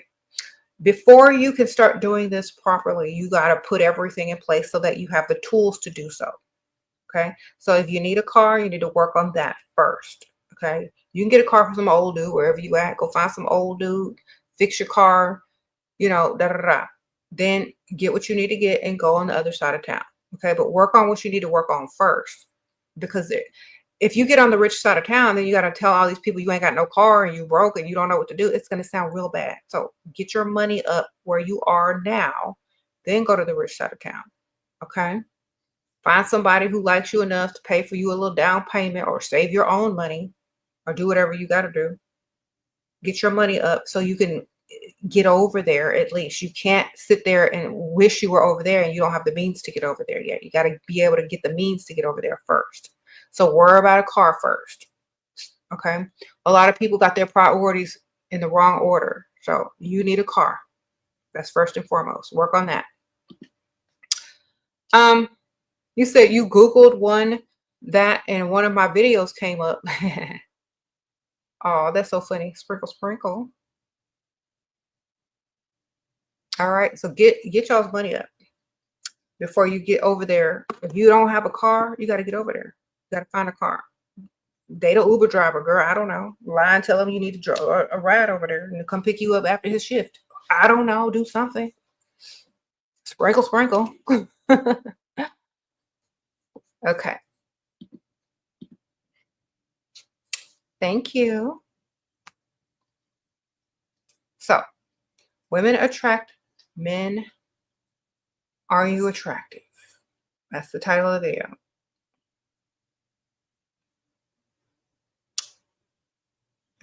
Be the type of woman that most men with money want on their arm, and you will have no problem attracting them. That's just it. Okay?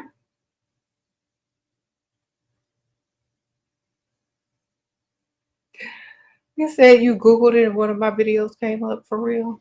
They keep, okay, yeah, well, that's because that's what I be talking about too much, right? Someone said just take an Uber. Get over there, man. Do you think living with family while university is better than living alone since it costs? I'm not spending no money I don't need to be spending. You know what I'm saying? Like I said, I've never paid mortgage in my life, never paid rent in my life. Okay, always somebody else paying for something. I'm not doing it. Sprinkle, sprinkle. Okay.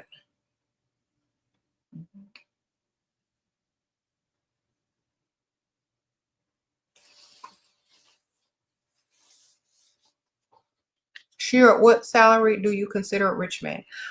Well, it depends on what country you live in and the value of the money over there in that country. So if you live in America, they say rich, whatever they say rich is in America, that's what I consider rich as far as for a man.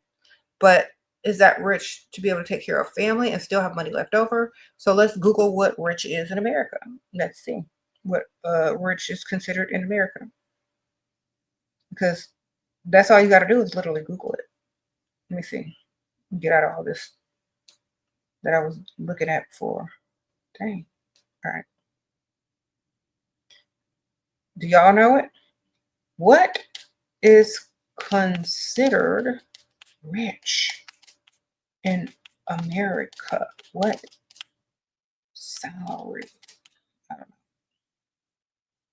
All right. Dang. All these numbers. Okay.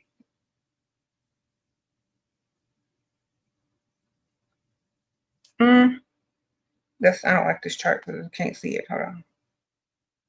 I don't want a chart. Just give me the number.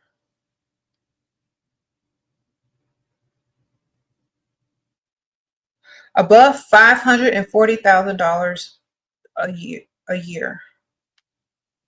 To be considered a top earner in the U.S., we could take the IRS benchmark at the top 1% Americans that earn $540,000 per year. So if you earn over $500,000 a year, you're considered rich in America or wealthy.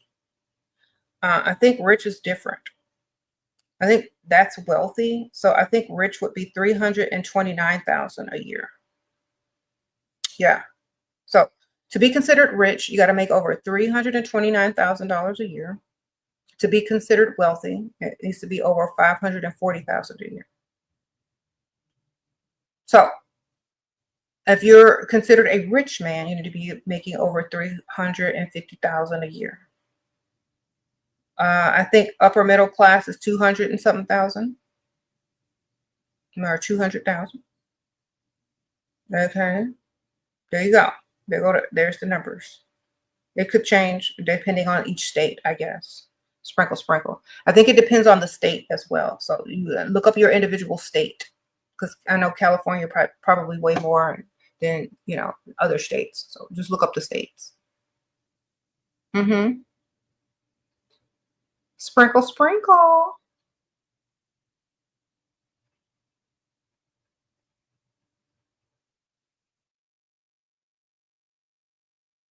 Mm-hmm.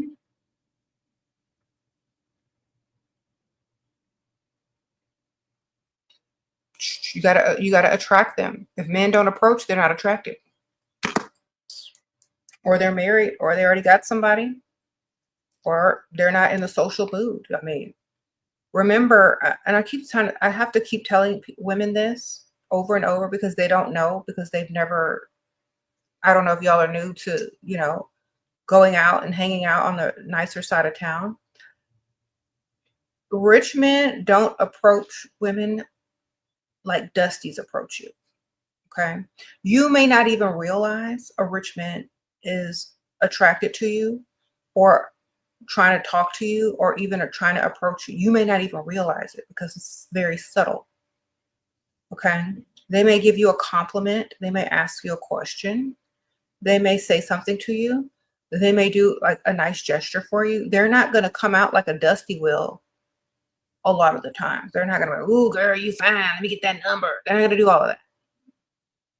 They're going to start a polite conversation and hope that you continue it. And then they're going to go from there. Okay. So a lot of times men aren't out trying to pull women. They're just out doing their daily things, especially if you're on, in their territory. Yeah, they're not thirsty. If they like you and they really find you attractive, and they put the bait out there and you take it, that's when they're gonna be able to, start the conversation with you easier. But you can't be giving off desperate energy either. Uh-oh, Miranda, sprinkle, sprinkle. Do you have any savings tips, Shira? Having way too much fun spending his money. Okay, yeah. Get a savings account, ma'am, and start saving it, and only spend a little bit of the money that he gives you. Spend some of it so you can enjoy it, but save most of it. I think they say you're supposed to save 70% or 75% of whatever you're getting if you want, to build your money. So only spend 25% of what he's giving you if it's enough. That's why you always need to triple and double what you ask him for, so that your savings can grow fast and you can still spend money. All right. Okay, you went out with your boyfriend last night who has a Lambo and you posted it on Insta. Now all my friends want to meet him. What do I tell them? Tell them it was rented. Sprinkle, sprinkle. The girl that was rented, so that they can leave you alone. All right. Because if you keep posting stuff and your friends see that, they're gonna try to get them. Just say it was rented. Sprinkle, sprinkle. Sometimes you gotta lie and tell people stuff so that you know, they don't be trying to do all of that extra stuff on the side without you knowing. Uh, you say you should stop wearing your earbuds. Are you literally out in public with earbuds on? How old are you? I thought only high schoolers did that. Unless you're around some people you don't want to listen to, yeah, you shouldn't have a man.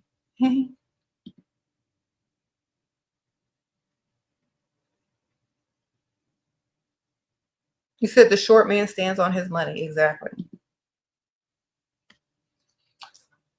Um, Sprinkle, sprinkle. You said women are so easy. Yeah, but men are so gullible. Men are so simple. Women have to be easy for y'all to understand them sometimes.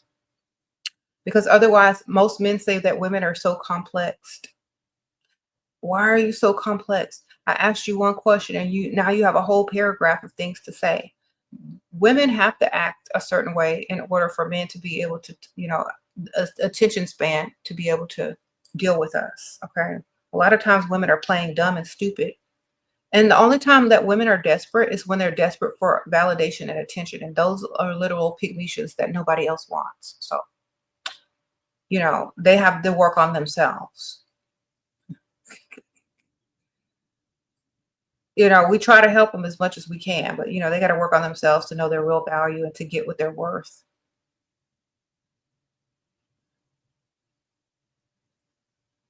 Okay. And the more men who talk about the women saying that they're easy and this, and that should literally be a wake-up call to some of these chicks to stop doing the most, because all you're collecting is dust. So, yeah, if you're collecting dust now, and all these guys are talking about body counts, body counts. Well, what if all your body counts or everybody that you've been with has been super rich? Does that up your value? Think about that. You determine your value, ma'am, by who you deal with, who's in your presence, how you treat yourself, and how you respond. So if somebody's talking about, these women out here with high body counts, okay, but what if her roster net worth is super high? I mean, what's your roster look like, sir? How many pygmies and women have you slept with? How much money do you even have? I mean, a lot of these women aren't out here dealing with dust anymore. And the audacity of a dusty to even speak about a woman and who she's decided, to be with has nothing to do with them, especially if they can't afford any bills. So a lot of these women are saying, you know what? I only deal with, I always tell them, don't lay down with nothing broke. So whatever your body count is, make sure that the net worth and the value of that body count is high too. Sprinkle, sprinkle. You said the roster net worth. How much is your roster's net worth combined?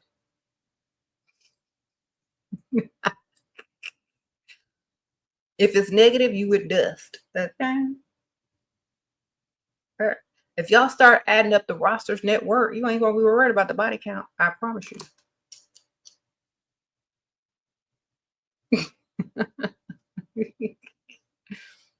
Okay.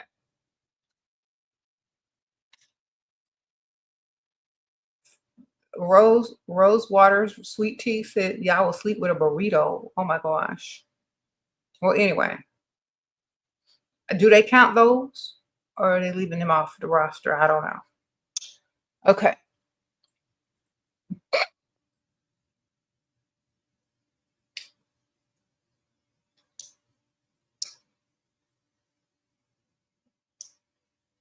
So invest in a guy that gives more, but you give less is the key. Yes.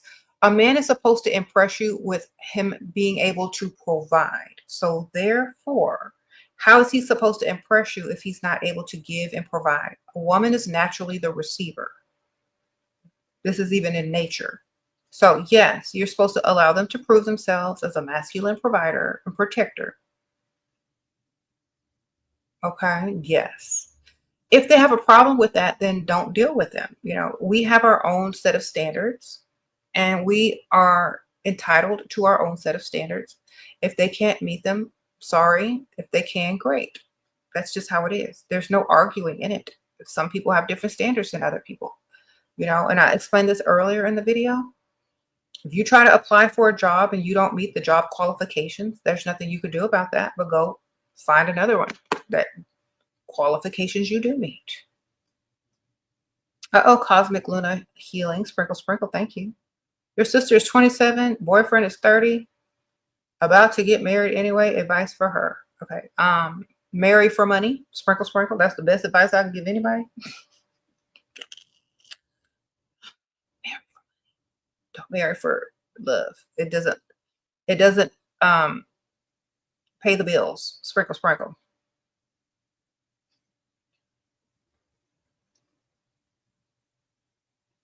Don't marry dust. Hello, Shira. I know you get tired of this question, but what's your best advice for insecure women and any book recommendations? Yes, my books, all my books, sprinkle, sprinkle. I would definitely get this one if I were you. The Wisdom of SheRaSeven. This is like tough love, daily affirmations to remind you of your value and your worth, not to fall for the okie doke. You can get this on Amazon. It's also in the description bar under all my books. You can just click and get all my books. But yes, I'm gonna read something for you. And the way you get your self-esteem up is to be the main character of your life and stop being a people pleaser. Okay.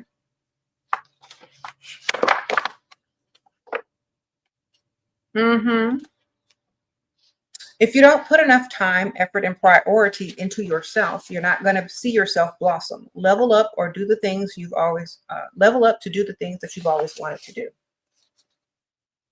All right. You got to put that energy into yourself. You don't walk around speaking words of defeat saying, I have low self-esteem. No, you don't. You're just not the main character of your life yet. Become the main character of your life and your esteem is going to go up.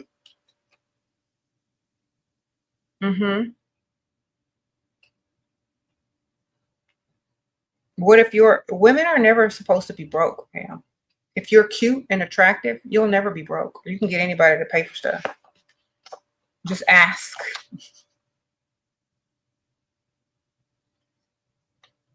Sprinkle, sprinkle. I just ask dumb questions that people offer to do stuff all the time. So I don't care. Like, show interest in things that you like. Ask about them. You don't have to ask for them. If you show an interest in something and ask questions about it and smile and approve of it, somebody will offer it to you. It's very easy. I used to do it all the time. Like, I used to go somewhere. Well, I don't want to like give people's tea away, but like I was like, oh, I really like that. That's nice. Wow. And someone just gave it to me. Like, okay. Or it's like, oh, I'll get you one. Okay, great. Sometimes you just got to talk about what it is that you like. Be cute, be pretty, be attractive, da da da, and you can literally get what you want. You can get people to do stuff. If you're afraid to ask, if you're afraid to talk, if you're afraid to look like this and look like that, you're never going to get anything.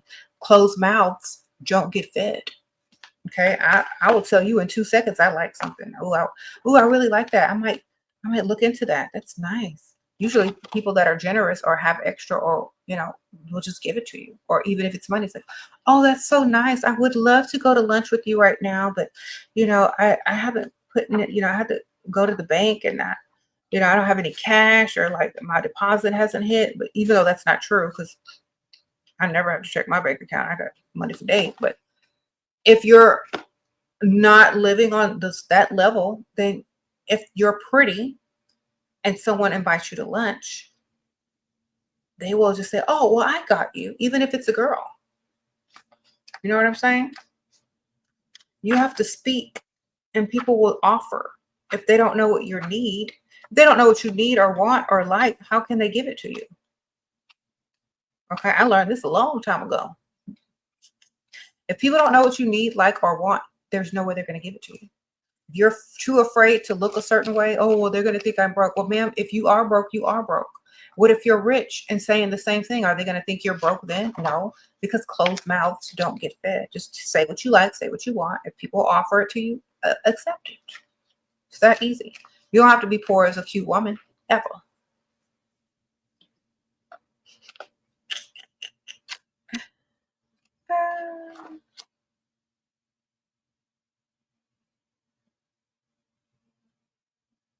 Okay.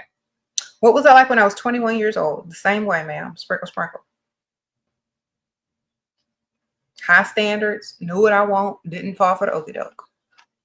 It was about my money, period. All right? Same exact way. Sprinkle, sprinkle. I'm not wasting time with no dust. Look too good to be around some dust. All right? Why be around dust when you could be around somebody that's going to give you whatever you want? Just think about that, ladies. If you're attractive, and I know a lot of y'all are younger than me and look better than me, and at y'all's age, I wasn't around no dust either. All right, I was only around guys that was gonna provide. Period. So if you look too good, to be around us, act like it, walk like it, and talk like it. You will never have to deal with it again. The main character is the main character as if your life is a movie. It's all about you.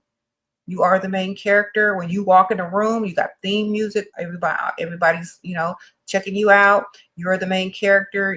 People want to be your co-star, baby. That's it.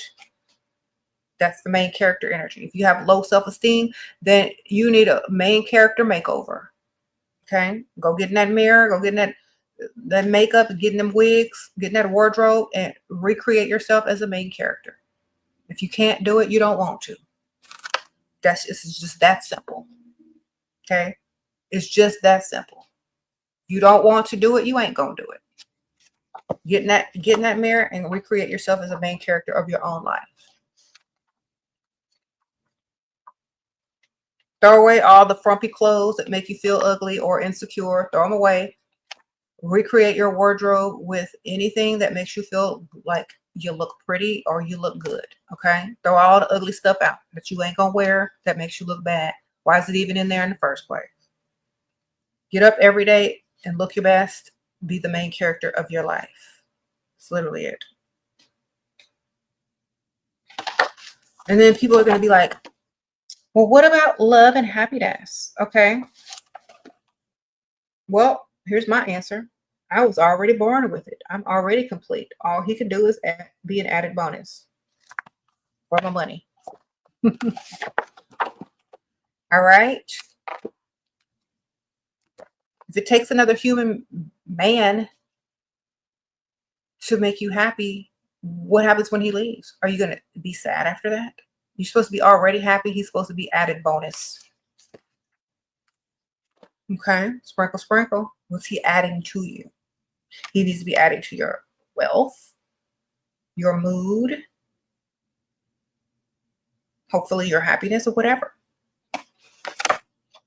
You already be happy, but he needs to be adding to it. Here, this one's for the pick-me-shit, y'all. If a man not paying your bills and you're still working, you should not be sleeping with him. That's for y'all pick-me. That one is for y'all. So y'all need to go ahead and get this book if y'all need some reassurance and daily affirmations and daily reminders. It's called The Wisdom of SheRaSeven. Daily affirmations and quotes. You can get this on Amazon. It's linked in the description bar under all my books. This is all my books, and you can get I bring nothing to the table too. Sprinkle. This has a lot of questions, answers. It's a good beginner's guide. Most of the questions y'all be asking on here, got the answers in there. All right. Get y'all's books this holiday season. SheRaSeven on Amazon. Gift them. Give them to yourself. It's a good investment.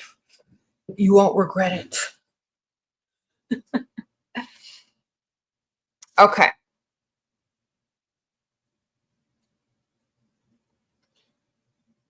How to start, what to start.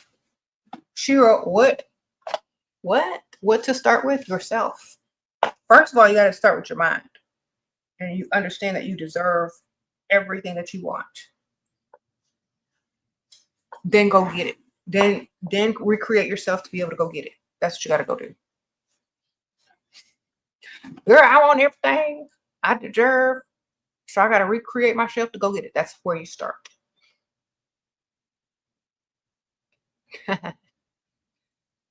So there you go.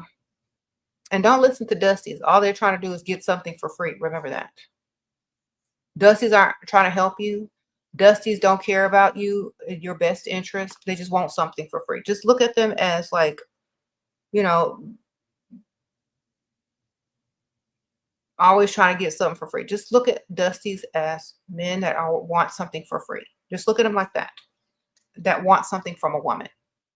That means they have nothing to offer. So you don't value dusties' opinions because they can't add to you. They can only take from you. So Why would you listen to them? They can't pay your bills. They can't do anything for you.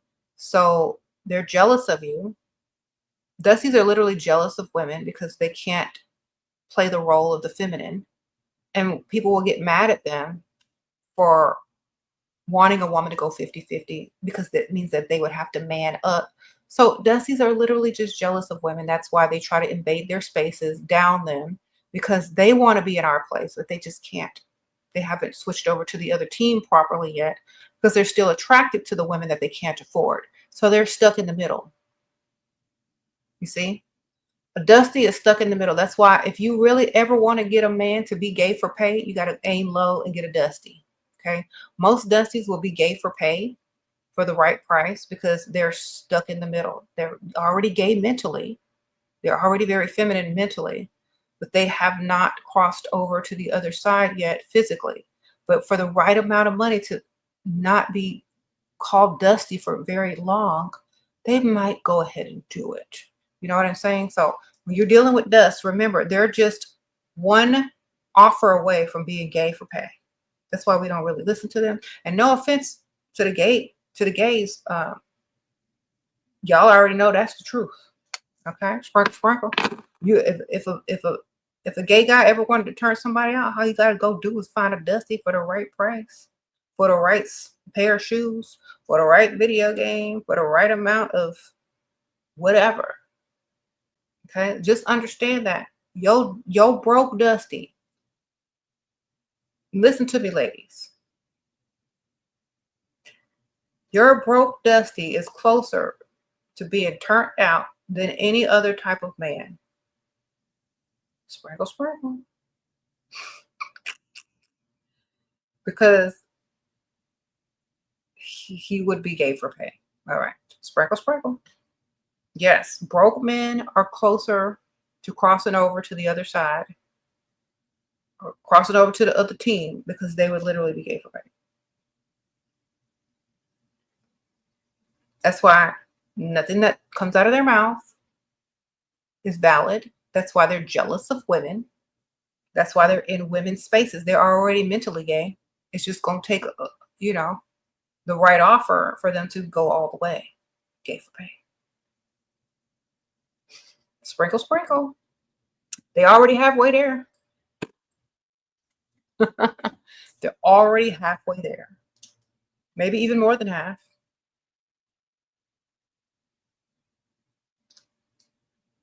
You said they're in this space projecting now. Of course they are. One even has a perm and a bob. One even has on the outfit of a male escort. And you know they gave pay. Just look at them pictures. Look at them thumbnails. One got a perm and a bob. One is in a male escort outfit. So we already know.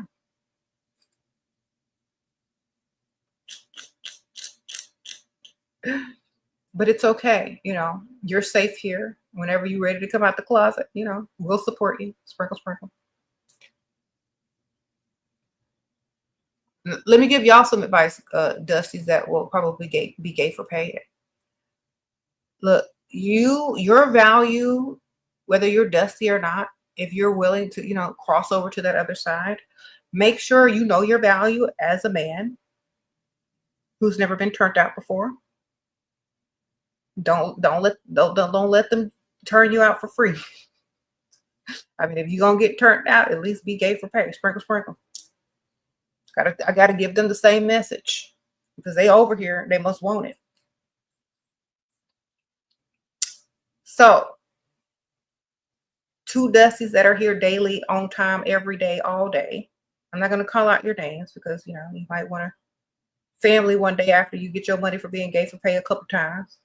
But don't get turned out for free. You can come get all the hints and clues and tips over here that you need. That's fine. But don't be projecting. We know y'all jealous. We know y'all mad. Just come get the information like all the rest of the ladies and go apply it if you ever brave enough to do so. Sprinkle, sprinkle.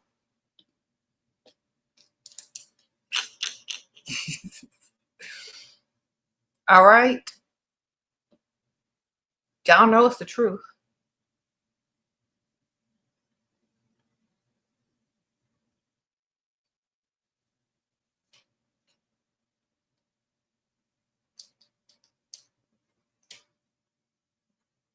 Mm-mm-mm.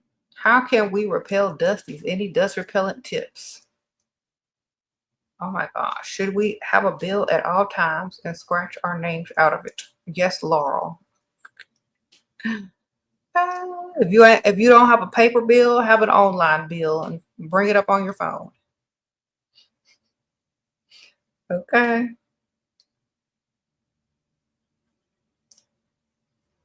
Did he show you a funny picture or a TikTok on his phone? Say, I got something to show you too. You ready? And then show him a bill. And he asked you to send him some pics. Send him some pics of your bills. All right.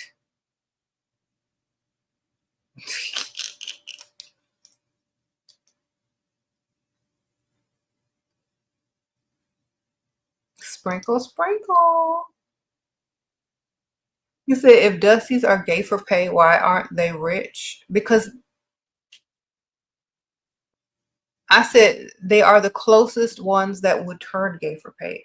And look, the funny thing is, after you turn gay for pay, as you know, I mean, I don't mean to talk, well, the male species is very different than the females because once they get a little taste of something, they want it just like they want women. So they're not going to be disciplined enough to be gay for pay after they get a little taste. They just go be gay. Sprinkle, sprinkle. Okay. They're more on the side of, pleasure over most things. They're just, they're just trying to get in and get it. They're not worried about the pay part anymore. Unless that's what they be doing. You know what I'm saying? They get when they get a taste for it, they're gonna be pursuing it. Maybe they paying somebody else. I don't know. Sprinkle, sprinkle. You said could they be possessed? Girl. In America, I don't think they call that possession anymore. They just call it desperate, broke, unmasculine, like as far as these dusties. They're possessed with the broke demons, the dust demons. So a lot of these dust demons are broke. And in order to survive, they must procure money in some form or fashion. In order for their seed to be, passed on and for them to, be wanted as a man to procreate and mate with, they have to have some type of offering for, to the women. So they got to survive. They literally are in survival mode, literally. And if they can't survive in a masculine manner, they'll try to survive in a feminine manner by being gay for pay. Sprinkle, sprinkle. These dusties.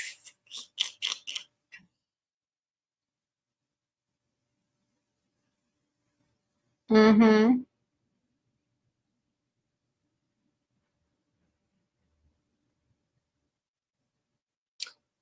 What should we do or say if a man asks us if what we bring to the table? You know what to say, ma'am.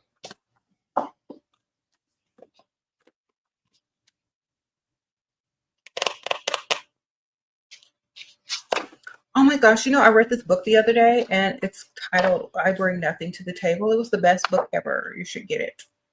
It talks about how women shouldn't have to do anything if a man is truly interested in her and pursuing her as a masculine man and a provider, that he will not ask her to bring anything to the table. Only a needy man will ask a woman to bring something to the table because they need her help to survive, because they're not masculine enough to be a provider and they shouldn't be dating in the first place. So I bring a copy of I Bring Nothing to the table to educate you, sir. Sprinkle, sprinkle.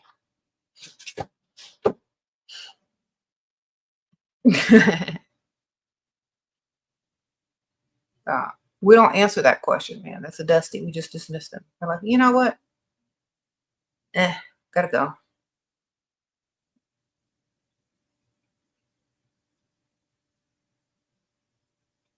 You said, I have a vivid imagination. It's so cute. It reminds us of a 3-year-old. Yes, thank you. You know, they say most children have the best ideas before it's corrupted by, brainwashing in society. So I take that as a compliment.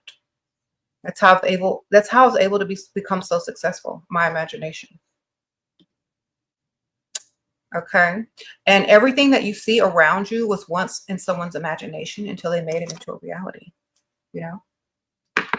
So the best creators are imaginative. The best, like, look at Elon Musk. You think that Cybertruck idea came out of nowhere?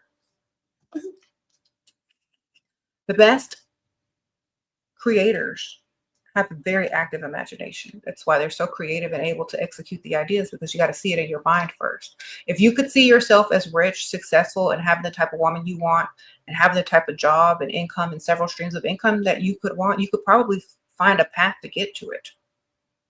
You could probably close your eyes and reverse your thoughts and say, well, how did I get this rich in my imagination? What could I have done to get this rich? And then you could start to backtrack and see exactly what it took to get to that point. And then you could go start doing it. But since you don't have an active imagination and you just do what you're told and you're very blah, and you just go to work and clock in and then come home and complain about how women want you to be a provider man because you have no imagination on how to start several streams of income, of course you're going to be jealous of me and projecting over here and calling me a 3-year-old. But I just told you how to get money. And that's something that you could probably never do unless somebody actually told you, because you don't have an imagination. Okay. So you need to get yourself in order and get your money up and stop worrying about what I'm doing over here, because I'm good. All right. I could teach a whole seminar on how to get this money. I could teach a whole seminar on manifestation. I could teach a whole seminar. I can go on TED Talk. I can do all of that. What can you do, sir? You could sit there and complain. That's why nobody wants you. Sprinkle, sprinkle. You said exactly. Have several seats. Exactly. The worst thing you can do as a man is make excuses. That's the worst thing you can do as a man. Thank you, Brittany B. Thank you, girl. Sprinkle, sprinkle. The worst thing you can do as a man is come into a woman's space and try to bring her down or down her in some way when you have not even enough money to pay her bills. Okay? That's the worst thing you could do. Because we're going to see right through you. You're so transparent.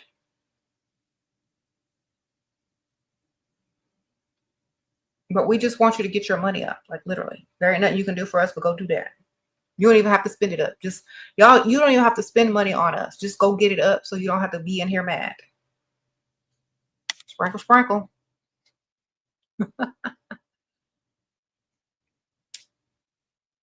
All right.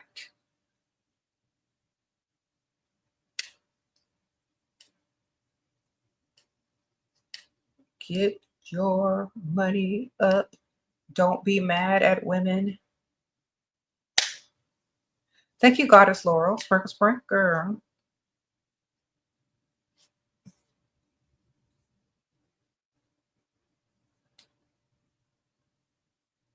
Do I own a rose?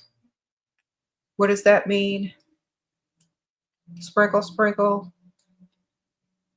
I have several rose bushes in my backyard and front yard. I have forever roses. I get sent roses quite often. What are you talking about? Oh, NYC Beauty, sprinkle, sprinkle. He's taking me shopping, but ask about his gift. Tell him he'll get it soon. Tell him you ordered his. It's on the way. Sprinkle, sprinkle. Girl, lie.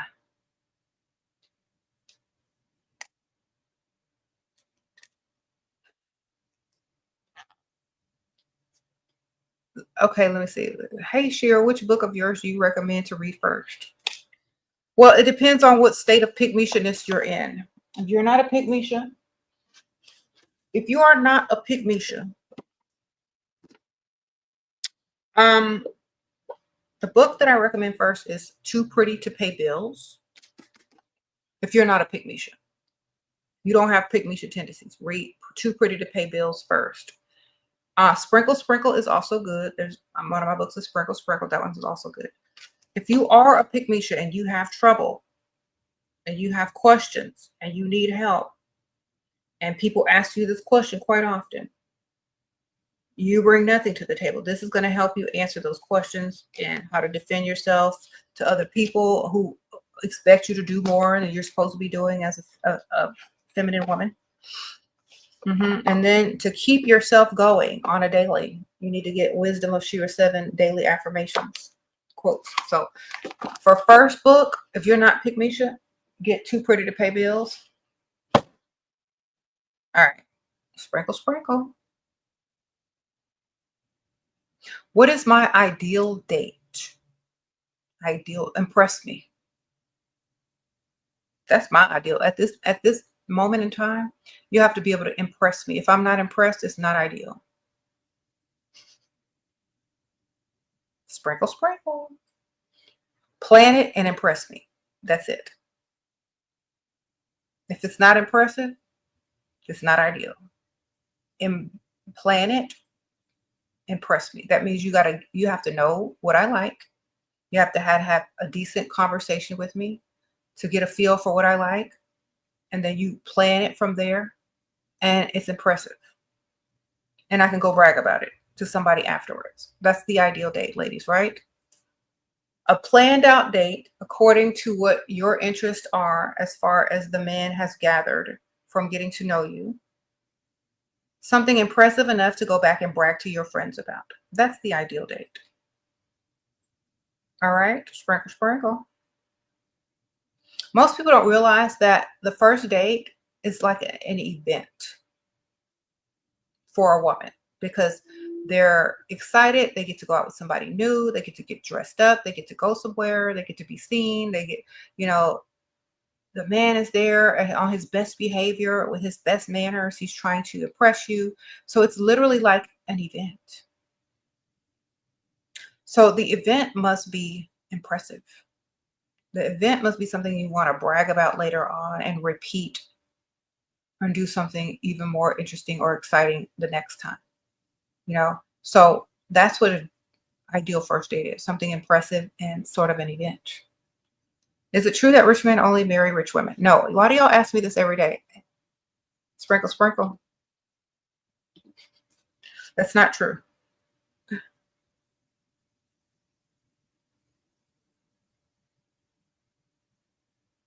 You said that's a horrible title. I bring nothing to the table. Well, excuse me. If I was a waitress, it might be a different title. But since I'm not a waitress and I don't bring nothing to the table, that's the name of the book, sir. You get in line and get out of the way. If you want a woman to bring something to the table, where should he go? IHOP.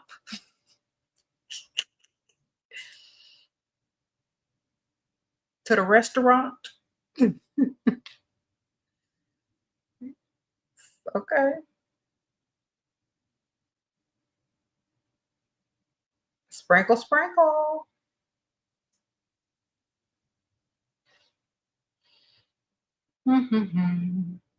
Thank you, Chris. Sprinkle Sprinkle. Appreciate that.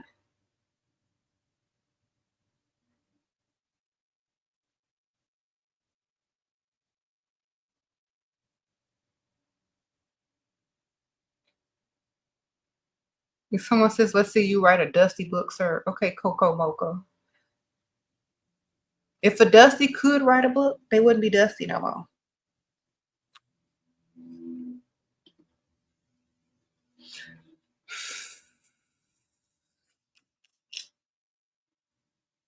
How do you know if you're attractive? If men often tell you you're attractive and they walk up to you and they want to pay, they want to open doors, they want to ask you out on dates, they want to make sure you're okay, they want to impress you, okay?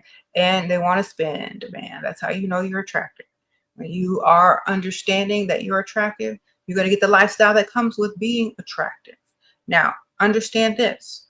There's different types of attractiveness. Depending on what type of man that you're trying to attract, depends on what level attractiveness that you're at. And when I say level, I don't mean higher or lower. I'm just like different.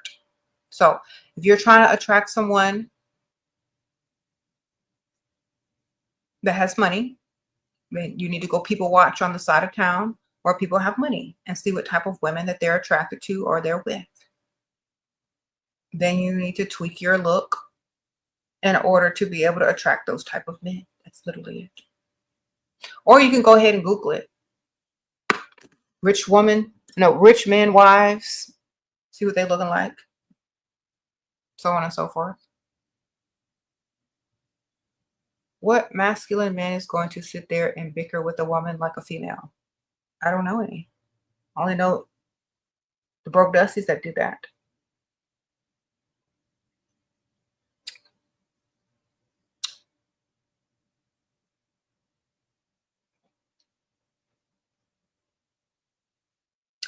Okay, it's about time for this same question that we get about 3-4 times a day.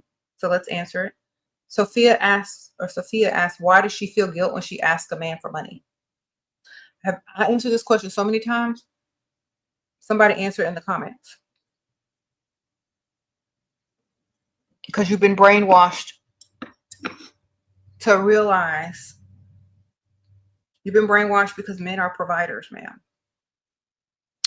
Men are providers. They're supposed to provide. They're supposed to give you what you want. If they're interested in you. If they want you to be in their presence, if they want a chance with you, they're supposed to provide to impress you. If not, on to the next. Sprinkle, sprinkle. Men don't feel guilty when they ask you for anything, ma'am. Promise you that. What they feel guilty about? What dusty in here has felt guilty for asking a woman for anything?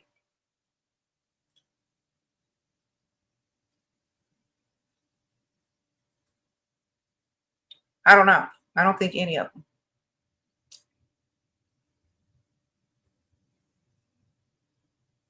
Someone says, because you feel like you don't deserve it. Because you don't. Look, there's a difference. Your time, your energy, and your presence is valuable. If you don't think it is, then you might feel guilty for asking a man for money. If you know your time is valuable, if you know your presence is a gift, if you know all of the above, you're not going to be afraid to ask for anything. You got to understand that.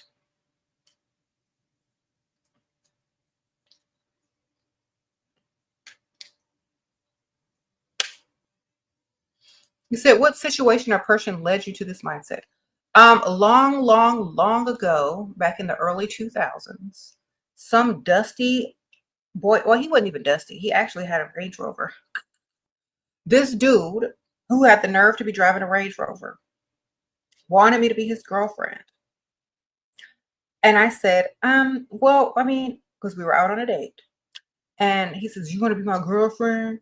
And I'm like, well, if I'm going to be your girlfriend in a committed relationship, you're going to have to pay all my bills. And he was like, oh, I like you, but I ain't going to be able to do all of that. I'm like, well, then I can't be your girlfriend. And then he says, you ain't never going to find that. Good luck. And I said, okay. And then 2 weeks later, I found it. And I've been with the same person ever since. I've married him. We have 2 children and live happily ever after. So what led me to this mindset was myself proving the point several decades ago. Okay. So what led me to this was a man who did not see my worth, but I kept my standards high and got exactly what I wanted. So that person who didn't see it, I saw it the whole time because I ain't blind. Probably fumbled. And now I'm here today, teaching you ladies to keep your values high, your worth, your self-worth high. And don't listen to these dusties or to these men who don't know your value, because right around the corner could literally be someone who's going to give you exactly what you want. And if you're wasting time for somebody who does not meet your standards, you're going to miss it. Because if I had agreed to be that dude's girlfriend, I would have missed James. I would have missed my full provider husband, father to my children for, you know, for some dude that didn't see my value. And I didn't miss it because I was smart and I kept my values high. I kept my standards high. And I did not listen to some dude because I know my value. They don't. Okay. That's why. So that's the person that led me there. Shout out to that dude if they still watching and regretting it. Sprinkle, sprinkle. I don't even remember his name, John. He was ugly too. All I knew was he was ugly and had money. He fumbled because I know he couldn't pull nothing better looking than this. Okay. Not what he was looking like. He looked worse. Sprinkle, sprinkle.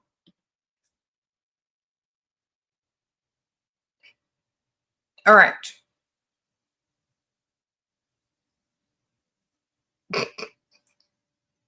You said for real. It does help if they're ugly because you can literally say no thanks.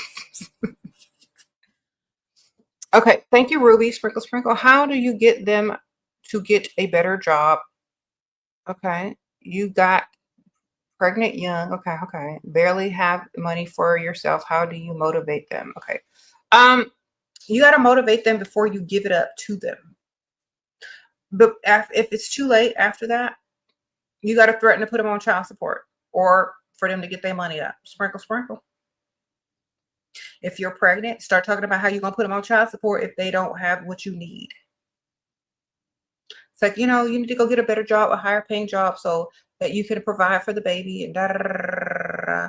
And they're like, so you need 2 jobs. Tell him he need 2 jobs or a better paying job. So you start and you narrow it down. So you need to get about 2 jobs and maybe a second stream of income and a side hustle or something because the baby's on the way. Or, my mom keeps talking about putting you on child support, but I know you could be a man and do it. So go get 2 jobs. Tell him to go get 2 jobs. Sprinkle, sprinkle. You don't have to see him for him to be a provider. You'll be too busy working, providing. Okay. And when he figure out how to make money easier, then he'll see you. Okay. That's his challenge in life. Sprinkle, sprinkle. Because think about this. For a man to be put on child support, every job that he applies for and every time he starts to make money, he has to fill out this paperwork. I don't know if y'all know this, but a man has to fill out paperwork that he has, to have child support deducted from his paycheck. He has to do this on every job. And it don't look too good to a lot of people. And he has to spill all his tea and people know his business, right? And whatever they're making on their check, the child support people going to take a cut out of it first. So if you want people to take you seriously, you need to start threatening that child support early to get them to act right. And you need to explain to them how child support is taken out. Like, well, every job you apply for, you're going to have to fill out this paperwork to get this child support, and they're going to deduct it from your check before you even get to see it. So you might as well get on making yourself into a better man and to a provider, because guess what? If you don't, the government gonna make you. Sprinkle, sprinkle. And everybody gonna have to know your business. That's what you tell them. Sometimes you gotta literally spell it out for these dudes for them to wake up.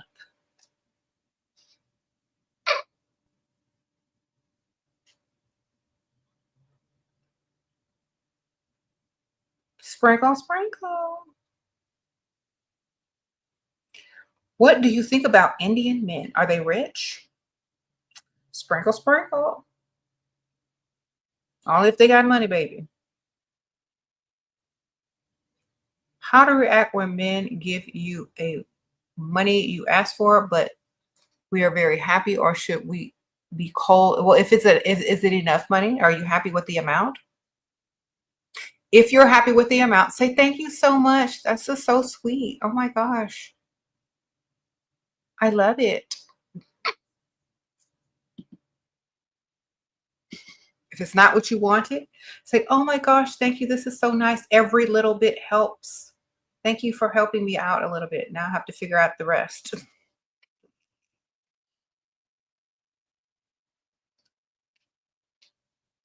You said I don't have a man? Okay. Mhm. I have a husband. Sprinkle, sprinkle. You, what? I don't know if he's talking to me or not, but yeah, I'm married, so I don't know what he's talking about. Sprinkle, sprinkle. I don't know why people think I'm single. I guess I look so good. I don't look like a woman that's been married for 17 plus years. That's good, right? Sprinkle, sprinkle.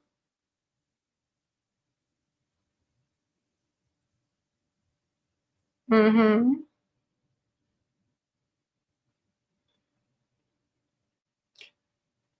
What do you think of just walking around a rich neighborhood? Yeah.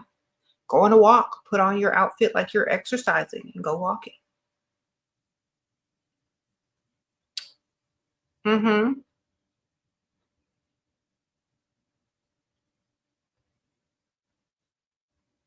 I don't know. It's so funny that a Dusty can't fathom a man being a provider and taking care of a woman who has my mindset.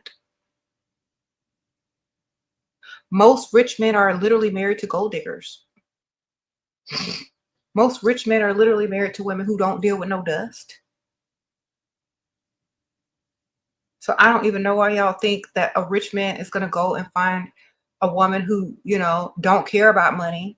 Oh, I don't really care about money. I'll just date you because you're cute. No.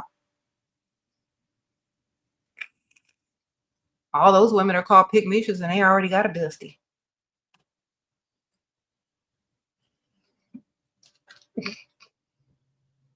I don't know. People are confused. You see, what happens is a dusty thinks that they're cool, and a dusty thinks that one day they're going to be rich. This is the funny thing. Let me tell y'all the dusty mentality. A dusty thinks that one day he's going to be rich and he's going to need this information just in case a woman tries to get the money that he just doesn't haven't even earned yet. So he's in here trying to protect his future assets that he hasn't even gotten up off his butt to earn. All right. This is why they're so invested. A lot of these dudes, they're instead of going to get the money, they're trying to protect the money they haven't even earned yet. And meantime, they're getting older, aging, getting bald, and still ain't got no money. Still trying to protect what they haven't even earned. Sir, let me tell you right now, don't nobody want your future check that you haven't even earned. It's not even real. Okay? The women that are going to get your future checks probably aren't even on this channel because it's going to be a long way out. All right? Sprinkle, sprinkle.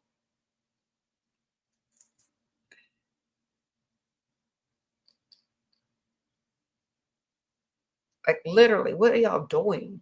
Some of y'all are, I'm on this page gathering information to protect my future money that I haven't even earned yet because I'm a dusty. Oh my goodness. Yeah, let's see how y'all's priorities are out of order. By the time y'all get some money, the game don't gonna have been changed and updated. So y'all wasting y'all time. All right.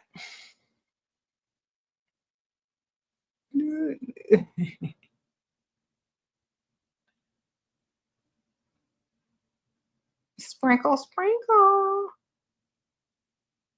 Uh-oh, Shaquila, sprinkle, sprinkle. 23, never been in any relationship, only dates. How to put yourself out there to be more flirty. I don't have motivation to go to bar or restaurants alone. Okay, well then you're never going to get anywhere, ma'am. Sprinkle, sprinkle. First of all, I always tell people to treat this like you would treat a career. If you want something, go get it, ma'am. Don't say you ain't got the motivation to do this and I got the motivation to do that. Okay, that means you don't want it. That means you just don't want it. Okay. So a lot of people are already self-sabotaging themselves before they even start. If I didn't have the motivation to go in a restaurant or a bar, I wouldn't be married today. I wouldn't be provided for today. I wouldn't be sitting up here in front of you if I didn't have that motivation. So you need to find it. Sprinkle, sprinkle. You got the motivation to get up and clock in every day and sit in traffic. That's more motivation than it takes to get up and look cute and go to a bar or a restaurant or to go on the nice side of town. It takes more to do that. You gotta want it, and you gotta be serious about finding it, attracting it. Okay. You have to be serious. This is not something like, okay, so most women, oh, this piece of hair is bothering me. Most women who are about their money, who are trying to date up, they're serious about it. If you're not serious about it, you ain't serious about it. Once you get it, you can relax. It's literally that easy. Is there a way to balance getting money and wanting a serious relationship, or the same thing? Well, if a man invests money into you, a lot of money, if you get him to spend money on you, invest money in you, give you money, he's more likely to going to want a serious relationship because he's investing so much time, energy, and money into you. So the more you make him spend, the more likely he'll get attached and want to have a relationship with you because he's investing. Okay.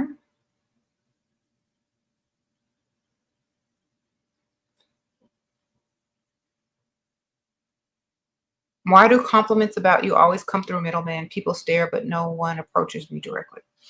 Okay. I don't know what you look like. That's why I can't answer that. So I would literally have to see what you look like in order to honestly answer you. So I don't know. But it could be that they're shy, nervous, or maybe you're with someone and they don't want to be rejected if you are, very attractive. Or they just want to see your reaction.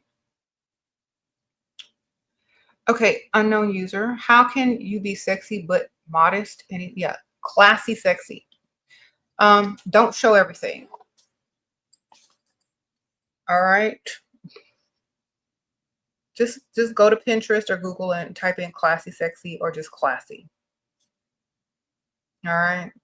And see what that style looks like.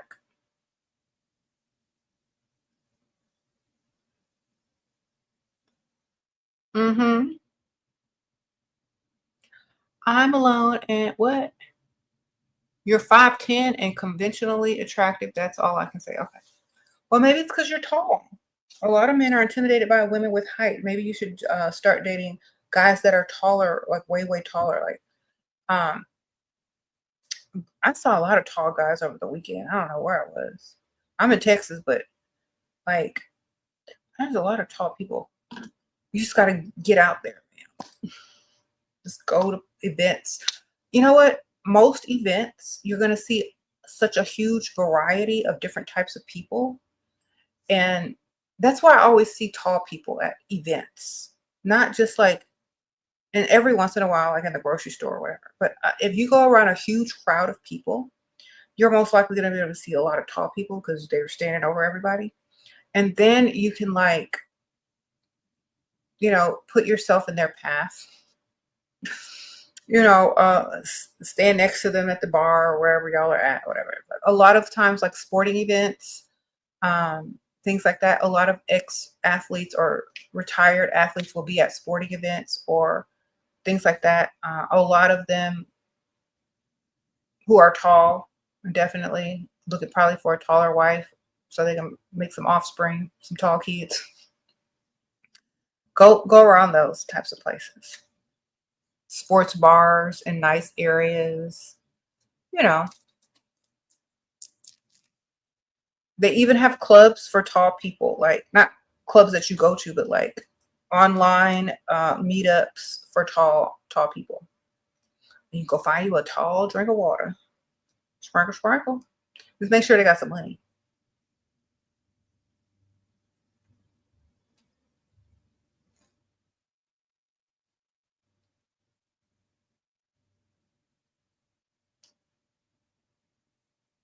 Mm-hmm.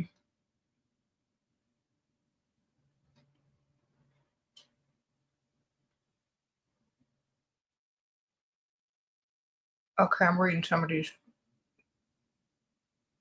What is a bare minimum man? A man that does the bare minimum. Something that you don't even need him there for. Okay. How can you make a guy miss you by disappearing for a long time? Man, if you worried about a man, if you're trying to do all that, he don't like you that much. You know what I mean?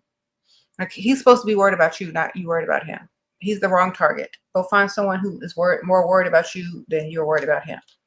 Because a lot of y'all doing too much and chasing, and the man is supposed to chase the woman, not the other way around. Okay. If you got to worry about doing all this, this, and that, if I disappear, so you got to look for me. Look, if he likes you, it's supposed to be 10 times more, and you shouldn't have to do all of that. That's doing too much. Okay. All right. Sprinkle, sprinkle.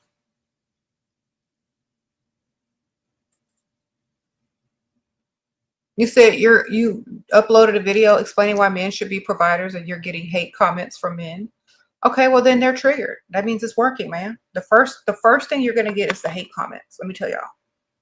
That means it's working. So good job. The first thing you're gonna get is the hate comments because they're hit dogs holler. Okay, they're mad, they're upset. You triggered them. That means it's true. Next, what you're gonna get is a bunch of women saying, "Girl, I know you right." Da, da, da, da. All right. Then you're going to get people asking you questions. So that's the right order. Sprinkle, sprinkle.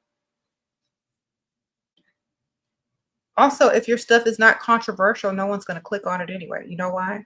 Because if you're telling the truth and they know it and they're upset about it, it's clickbait to comment. So all the comments and clicks that you're getting is in your favor.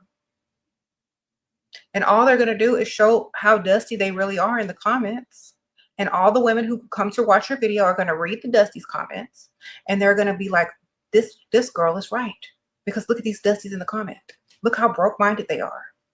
So all you're doing is literally proving your point visually, verbally, and then they're going to type it out for you in the comments. So let them do what they do, man. Let them prove their dustiness. You're good. We're not here for approval. I'm not here for approval. I'm here to tell y'all. I've already been there, done that, got the bag, and trying to teach y'all how to get it. All right. Hit dogs holler. Men gonna be mad. But watch them comments and watch how dusty they look in them. All right. You don't even have to do nothing. They're gonna prove their dustiness in the comments. That's just it. And it's gonna be hilarious when the women come to read them. Okay.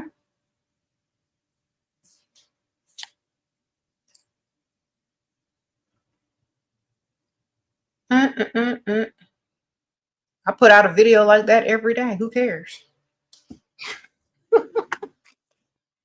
Every day I'm putting out talking trash about Dusties and how men are supposed to be providers. Bring it on. Okay.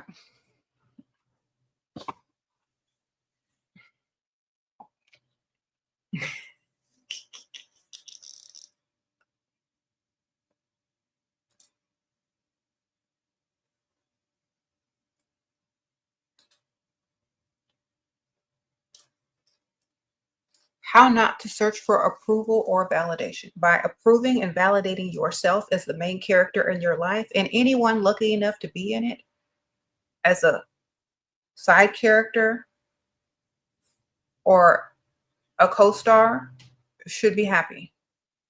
That means you are the main star. You act like the main character. And anybody that wants to be your co-star, leading man or whatever, they gotta be worthy. That's it. You don't need validation. You are already the main character. You just don't realize it yet.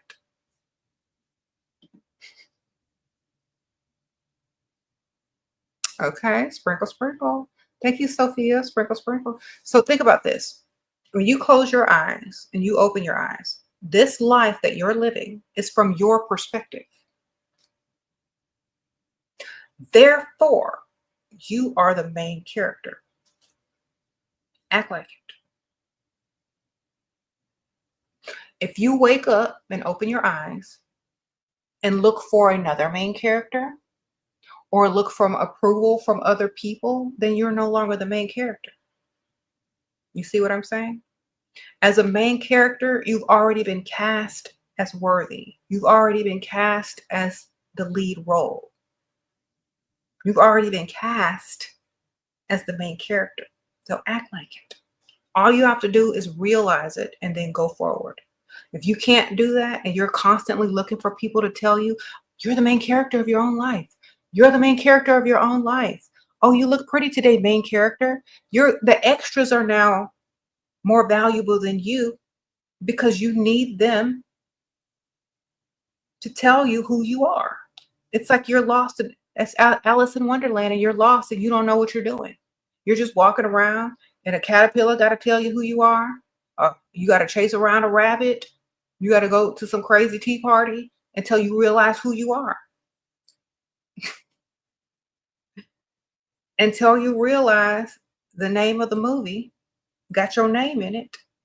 You're going to be looking around and asking questions to everybody and their mama about who you are and if you are good enough and this and that. Meanwhile, you're wasting the movie. Girl, you are the main character, fool. Act like it. Stop looking around. Get up, dress like a main character, put your makeup on like a main character, walk tall like a main character, and go get this life and make the movie that you want.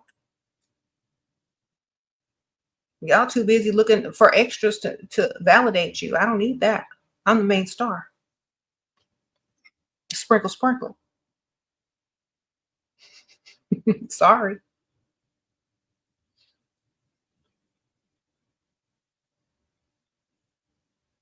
Why do you think they're giving everybody a channel? Why do you think they're giving everybody access to social media? Why do you think they're giving everybody their own platform? To tell you something that you haven't realized. You're the main character. Why do you think you have to type in your name as a username, as a name on Instagram, a name on YouTube? I mean, why do you think you have to name yourself on every platform you get on? Why do you think you're able to upload pictures and show your life, the life that you're living? Why do you think you're able to be doing that? Because you're the main character. Why do you think they call it YouTube? They didn't call it DemTube.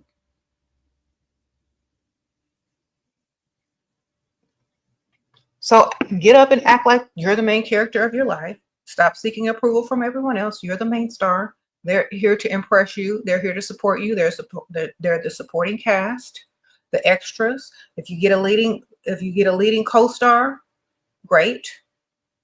But remember why you're here. Through your perspective, you are the main character. First person, baby. Get it together. Sprinkle, sprinkle.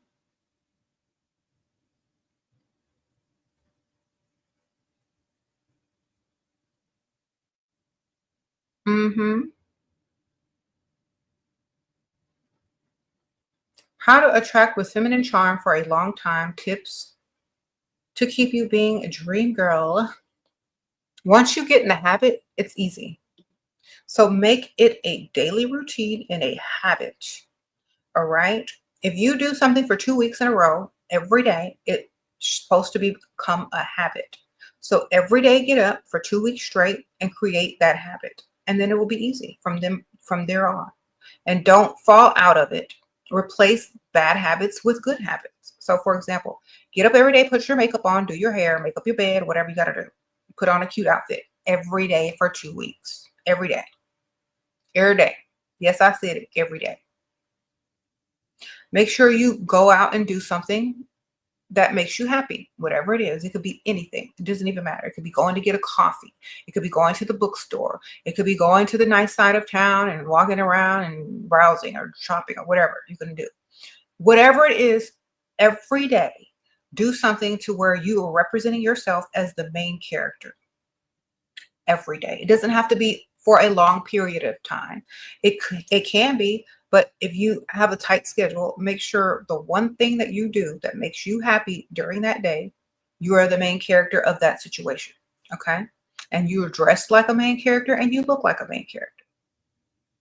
Once you do that on a daily basis, it's going to be so easy to remain attractive, feminine, and what, as you say, the dream girl or whatever, if you play that character on a daily basis. Okay.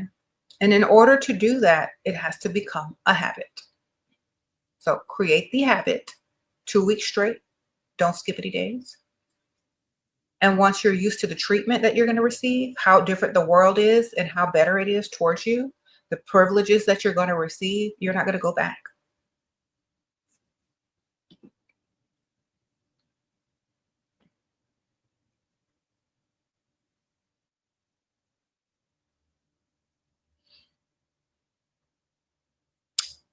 You said you like to dress up, but you feel out of place because your coworkers are dressed down. Well, they're not the main character of your life, are they? Do you require your coworkers to dress up? They're workers. You're the main character. You're supposed to stand out. If you watch a movie, all the coworkers aren't going to be dressed better than you. If you're the main star of the movie, you're dressed the best. Own it. Okay?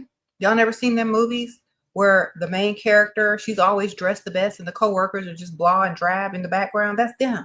Let them do them. Dress nice. You're in a movie. Act like it and dress like it. You're in your own movie that you are living in, like literally.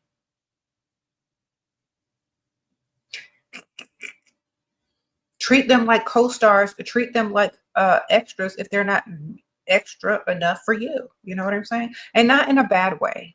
Not in a bad way. Just like mentally you understanding that they can't look as good as you because you're the main character. That wouldn't make sense. Why would someone put a better outfit on someone that's not the main character in the movie if you're supposed to be the focus? So just think of it like that. And it won't even bother you anymore. You're going to be like, well, they're supposed to be dressed like that. Sprinkle, sprinkle. But if you dress nice every day, you're probably going to inspire them to dress nicer. Even they may talk about it for a week. They may talk about it for 2 weeks. But after that 3rd week, they're going to get tired of talking about it. And they're going to either have to do something about it or understand you're not changing. It's just that simple. Okay. You said you are a main character. Act like main characters, man. I do every day. You can't lose confidence. You can only accept what other people say as your truth when it's not your truth and it's only their opinion. So if a dusty made you lose your confidence, understand that you just simply believed in the what a dusty said. Remember, we can't believe what dusties say because they're in survival mode. Okay. Any person that's dusty and desperate are literally in survival mode and they'll say anything. So you can't really give any value to what they're saying. Literally. So just erase everything that they said to you. Understand that they were in survival mode. They didn't have a choice. They're trying to survive and live. So they're going to tell you anything to keep you at the status so that they can use you. And just like, oh, okay, well, that Dusty was in survival mode. They had to do what they had to do. I guess if I was a Dusty, I'd probably say the same thing too. Okay, moving on. Okay, so you got to understand first why they did it. They're in survival mode. You got to say, okay, well, if I was that Dusty, would I have done the same thing if I had met a pygmy like me? Probably so. Right? Then say, okay, well, learn my lesson, never repeat moving into my main character energy now. That's literally what you got to do. Okay? You got to go back, see if you would have done the same thing to yourself if you was that Dusty and you had come upon a pygmy. Would you have done the same thing? Was it too easy to take advantage of you? If the answer is yes, you can't really blame them because you made it too easy. Second, you can say, okay, well, I'm never being a pygmy like that again. I'm the main character energy from this moment on.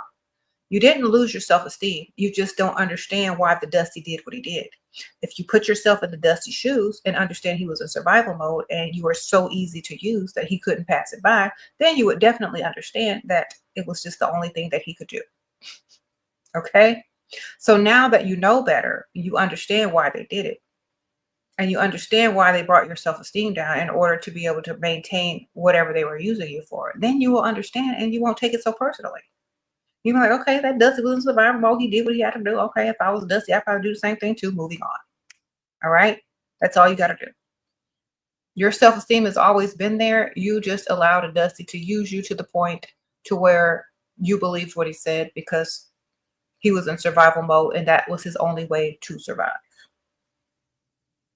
Okay? All right. Moving on. There's no, like, start over and reinvent yourself and be the main character of your life.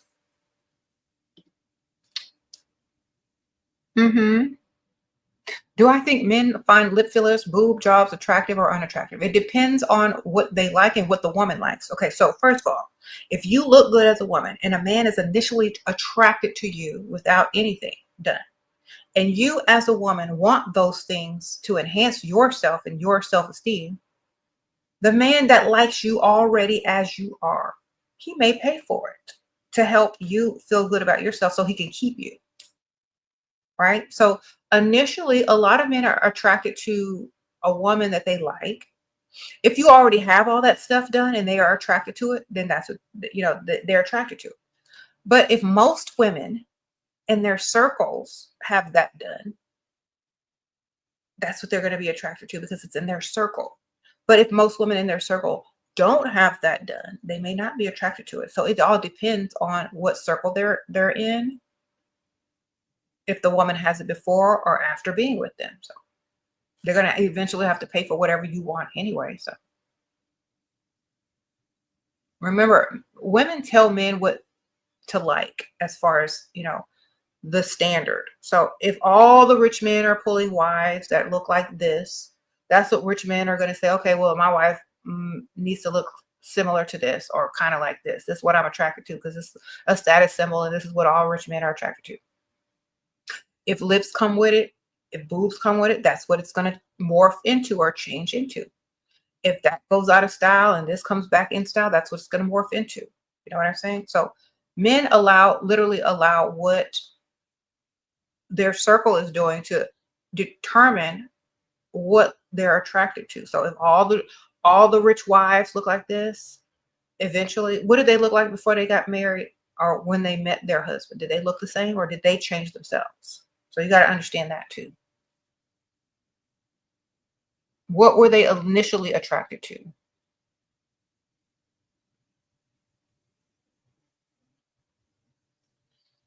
You said when you lead with your pockets, it's like feeding a stray cat. Don't feed the animals. Well, if you can afford to feed the animals, you can feed all the animals you like. If you got it. If you're broke and you got to be careful of feeding anything, yeah, because you got to feed yourself, that's survival mode. Rich men don't think like that. Okay, if they got it, it's no big deal. Sprinkle, sprinkle.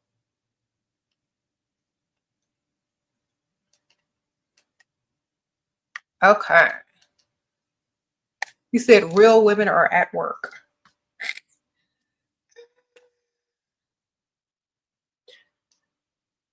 Yeah, looking for a rich man to take them away from it.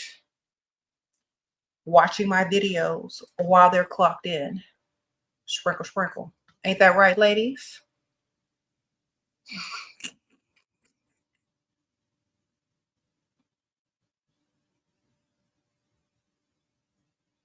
You said Ike men don't have bangs.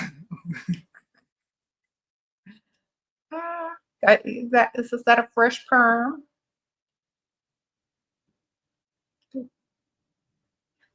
Catherine says she's at work taking notes. You're getting paid to watch Shira. Okay, sprinkle, sprinkle. I know that's right. You're in college. Y'all are working. Y'all are getting paid. Okay, wonderful.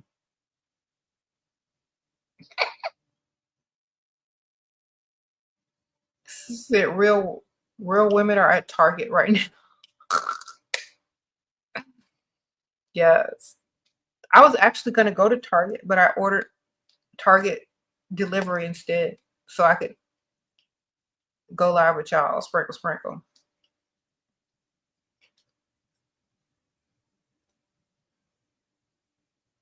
Exactly. Real women know how to multitask. That's what I did. I said, should I go to Target or should I go live? Hold on, let me order from Target. Okay.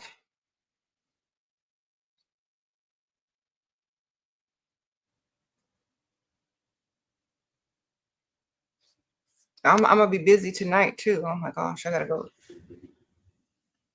some school functions and to the store.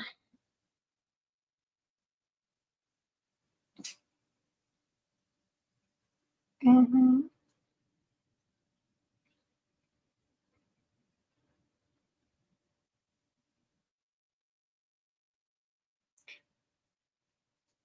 Sprinkle, sprinkle.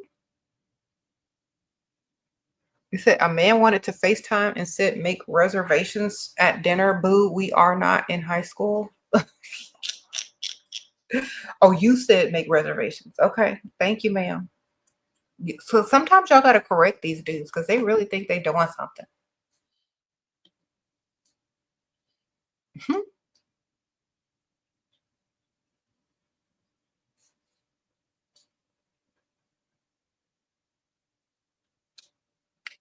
You said, what do you do if your boyfriend is a mama's boy and is not romantic? Have another one on the side who is romantic and not a mama's boy. Sprinkle, sprinkle. When he's with his mama, you can be with your man. Your other one. Hopefully the mama's boy got money and paying bills.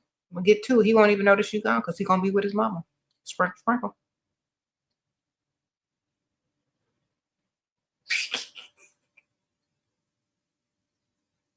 All right. Should you start freestyling what in your hometown or wait till you graduate in 6 months and move to I think you should, if you can't pull in your own hometown, if you can't pull money there, hey, I think it's a good practice. Go for the richest people in your own hometown and see what you can do. Then practice for when you move to somewhere else. But you can practice. Okay. You said block the dust demon in the chat, ladies.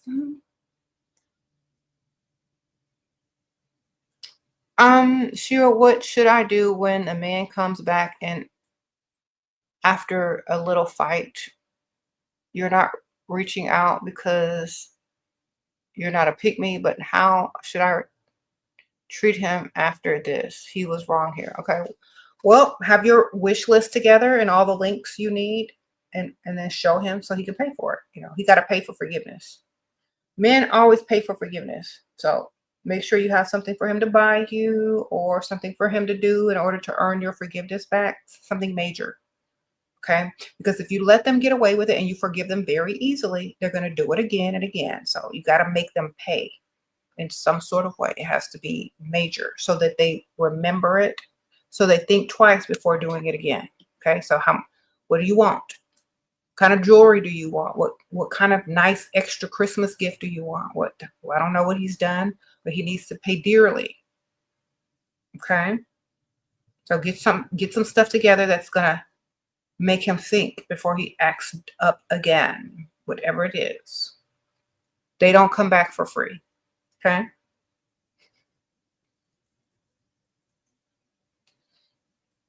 Mm-hmm.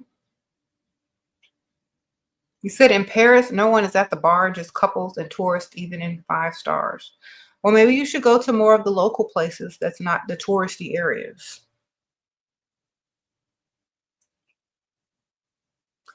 Okay.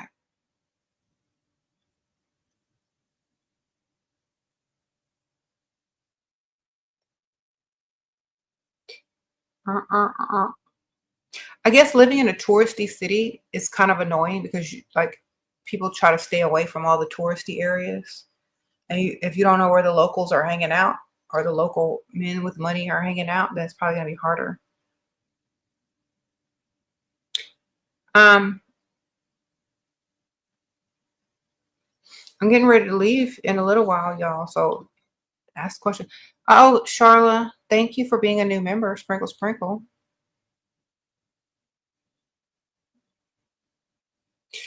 Anyway, so how many women have changed their look and were able to attract a higher caliber of men?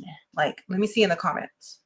If you've been watching my videos and you've taken my advice, changed your look or tweaked your look in order to be able to attract men with more money, how has it worked out for you? Any success stories? And also, what What advice would you give to other women who are just starting out and trying to figure out what look they should go for? Like what looks has, yeah. And remember, y'all, it also depends on the area and also depends on where you live. All right, thank you. Okay, so it's worked so well. Let me read some of these. It's worked so well. Whenever I go out, I never have to pay. Okay, thank you, ma'am. Sprinkle, sprinkle. Avi Gullen, that's your name. You did everything. Okay, well, you got to keep trying, man. Go on the rich side of town. You got to keep looking cute. It's a numbers game. It's like rich people aren't desperate like dusties are. So they gotta see you. They gotta see you a few times. Okay, she's a regular. She's attractive. I feel confident enough. I've seen her enough times how she interacts with people. She's probably not evil or gonna reject me. Da da da. So you gotta. It's a numbers game. You gotta go to the same type of places, hang out, look like you belong there, and there you go. Okay. Wearing more colorful, feminine colors. Okay. Act extra feminine. Thank you. Shira, what should you do if there's a guy that always likes my stories but never sends any messages? Nothing, ma'am. Nothing at all. Sprinkle, sprinkle. You shouldn't even be noticing that. I don't know how y'all notice this. It's too much. Like if he doesn't, bold men are going to be bold and they're going to DM you if they're attracted to you and they like you. That's what you should do. Nothing. I like random people's stories all the time. That doesn't mean that I want them at all. Okay.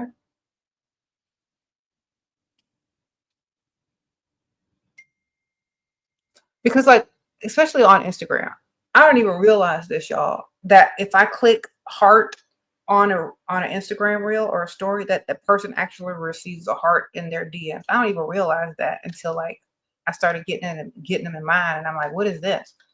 I just think it just puts a little heart on it and it doesn't be seen. You know what I'm saying? So really some people don't really know that unless they're getting it in return, because I didn't know until maybe a couple of weeks ago. So it could be nothing. If they're not up in your DMs talking to you, it's probably that. All right.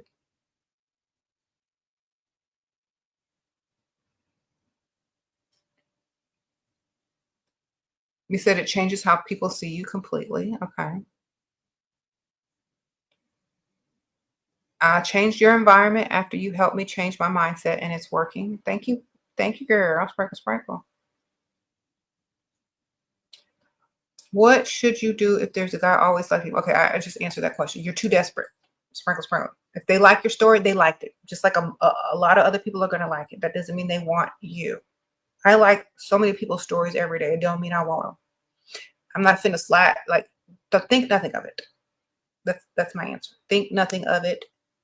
If they talk, great. If they don't, it's just they scroll through and say, "Oh, interesting." Like, oh, like. Okay. They might like 20 other women's stories too. If they're not talking, nothing to worry about. Okay. Sprinkle, sprinkle. Stop looking for stuff that's not there. This is how women become so desperate and become pygmishas. If that man don't say nothing, he don't mean nothing. All right. How many other women's pictures are he liking daily? Doesn't mean anything. Okay.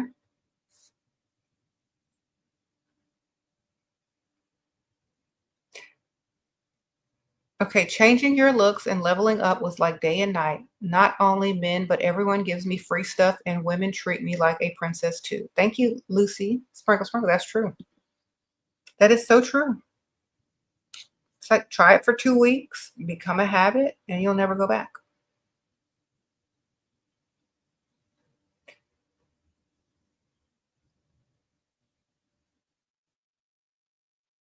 Um,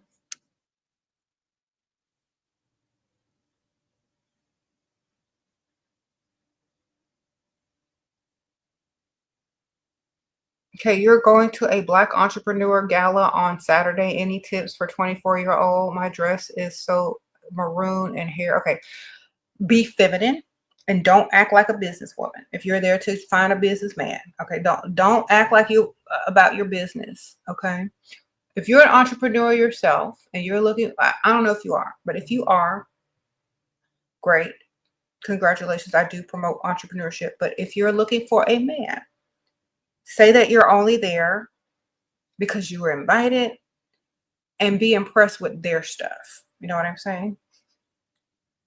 Ask dumb questions, be extra feminine. All right. Stroke their ego so that they're ready to spend or give you free stuff or whatever. Don't come in there like a boss businesswoman unless you're hosting a booth or representing your company or something. I definitely wouldn't do that. I come in there like a plus one, looking demure, playing dumb, asking questions and getting free stuff. You know what I'm saying? Like, even as an entrepreneur, I would play the dumb role. I would play the role of not having, oh, I don't have a business. Oh, I don't do that. Oh, that's very interesting. Oh, wow, really? Yeah, I would play the dumb role in 2 seconds. People wouldn't know nothing.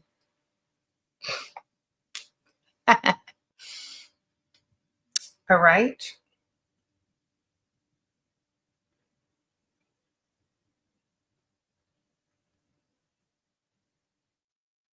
Because think about this, compared to, and no offense to any of the entrepreneurs, because if that's what you're there for, promoting your business, great. But some women are there for other reasons. So if you're there for other reasons, you're not going to be like the entrepreneurial women there. You're going to be like, oh, this is so interesting. Wow, I'm so impressed. Da, da, da. You're going to be that chick. Okay. Because men need women to impress, not to compete with when they're trying to be providers. All right, sprinkle, sprinkle. If you've noticed, like, I never go to conferences, I never go to empowerment stuff, I never do any of those things.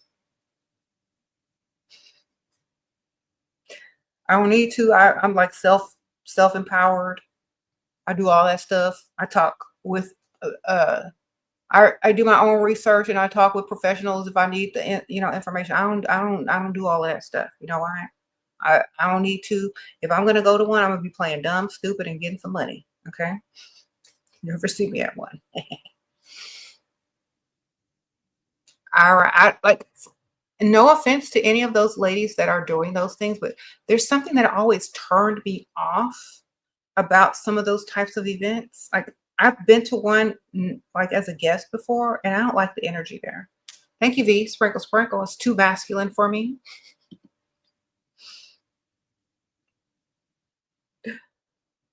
Unless it's like a beauty expo, makeup, like selling products and stuff, and just giving, like, it's too masculine for me. Like, I don't believe in like just give me the money. It's too much for me. Like, I don't feel like I don't think it's necessary, because to me it's often feeling like showing off, like saying, look what I've accomplished. And a lot of these events are spending more money than they're earning sometimes. And a lot of these kind of events are flexing more on certain things, and their business is not even like doing that well. So I think it's more for show than it is anything. And I don't like it. So that's why I'm never really a part of any of those things. It seems too showy. It seems like they're putting the cart before the horse. And it's like the energy there is too masculine, and not there's not enough wealth there. You know what I'm saying? So I don't really attend those types of things, or do I participate in them? You said it's like church. Exactly. That's the vibe it's giving off, like church ladies. I don't like it.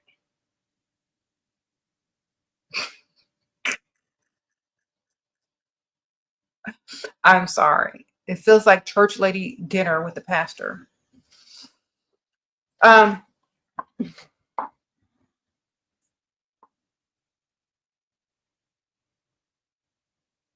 You said it's fake and want to be. Yeah, I need money vibes, not church vibe, not church lady vibes.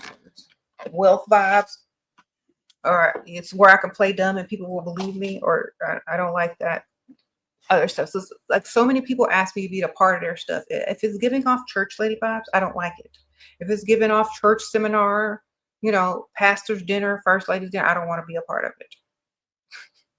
it. Okay. You said they act holier than thou. And I'm not talking about church anyway. I'm talking about the feeling and the vibe that these seminars give off. Okay. How to reply to guys saying we will go to Cori Gran Carino for the weekend, but still no date. Okay.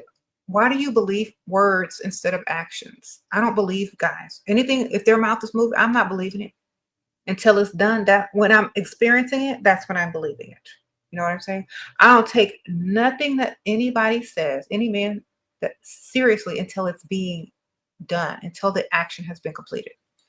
If y'all keep believing these dudes, waiting on them, doing this and that, you need to have backup plans. Whenever somebody tries to make a plan with you and it's not in stone, you don't have you know, the confirmation number, you don't have you don't have any of that, make other plans. You can cancel the other plans if the other ones come through, but you always need to have a backup because these dudes be having y'all booked and ready for the weekend that you ain't even getting ready to go on. Sprinkle, sprinkle. Always have other plans. Always make other plans. Don't be sitting around waiting on no dude. Promise you.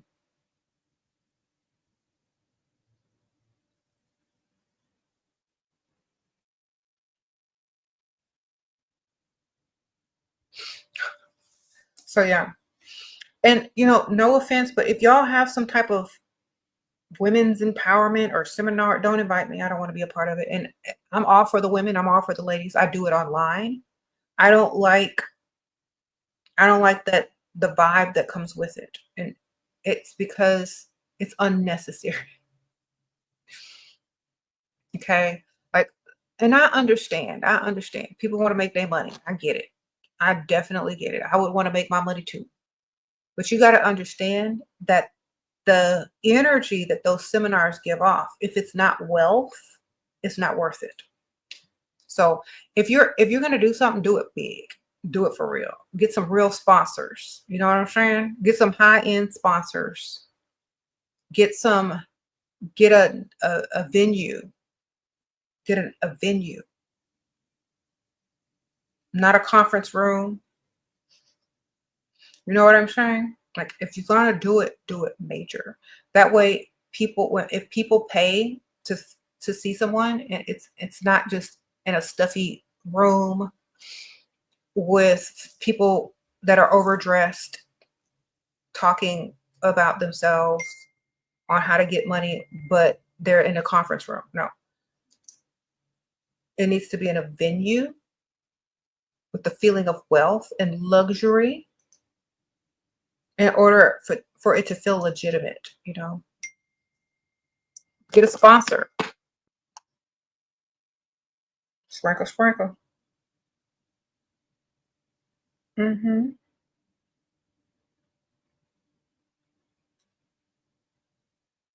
Uh-oh, someone sent me a cash app. Hold on. I don't know if you're still up here.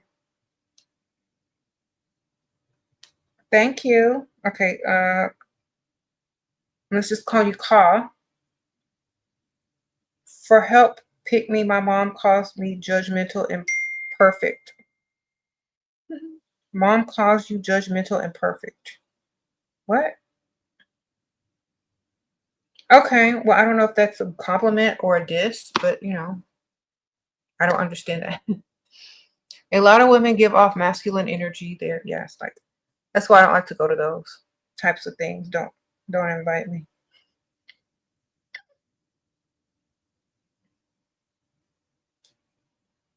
Sprinkle, sprinkle. Okay.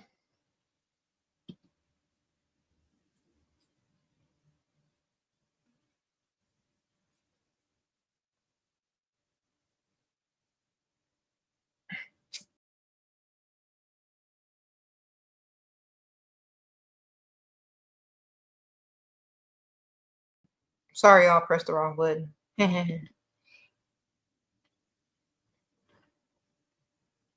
You said you went to one of those conferences and the women were behaving like men. No, no, no, no. Mhm. You said the seminars are mind control. Girl, I ain't never been. I've passed by one. Uh, I was invited to one as a plus one and I left because I couldn't do it. I'm like, no, this ain't it. Gotta go. Bye.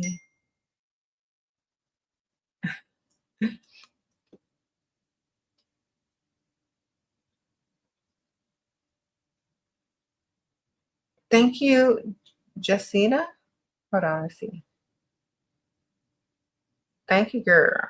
She said she can't send a super chat. Thank you. Okay. Sprinkle, sprinkle. Okay, that's you. Thank you, girl. Thank you. Appreciate that. You said those microphones, girl. You know what I really think it is? I think it's people that want to feel more important than they are too soon.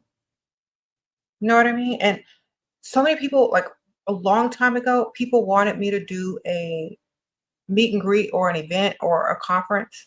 And that was before I even had 100,000 subscribers. And I said no. Then when I got to like 200, 300, I still said no. Da da da. Like, why do people need a conference is my question in the first place. Why do people need to gather and feel like, oh, well, this, and that? That's what YouTube is for. It's free. Okay. It's literally free. This is the conference. Get your money. Stop being a broke dusty attractor or pick me shit. Get your money. You said to feed off your I don't know. I think so many people are so used to these types of events that are happening, they don't realize what it should be. Thank you, 95 Sprinkle Sprinkle. So like it should be an event, not whatever. You know what I'm saying? Not a conference. It should never be a conference. This ain't work. All right. This ain't work. I'm not, it's not work. This is not a business conference. This is none of that.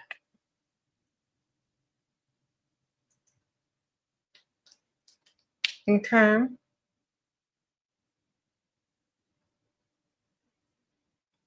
You say you're not going to a conference unless providers are in the move. I'm not going. The only conference that I'm going to is the private bank event holiday party.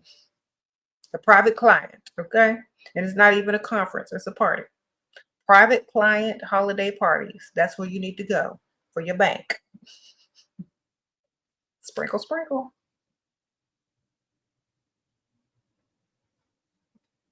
The private client events, y'all ever heard of them? That's the people that got the money in accounts. Where the bank deems them as private clients. That's where you need to go. Ain't nobody gonna be talking about nothing except for money.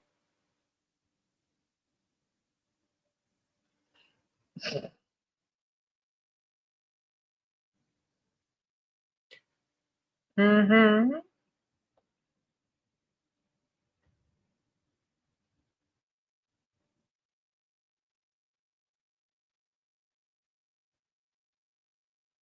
You said you go to launches and PR events where you can get free stuff and meet rich people. Yes. Yeah, if somebody invites me to something to get free stuff, I'm coming, but I'm not gonna be doing no speaking. I'm not gonna be doing that. I'm just going coming for the free stuff. Sprinkle, sprinkle.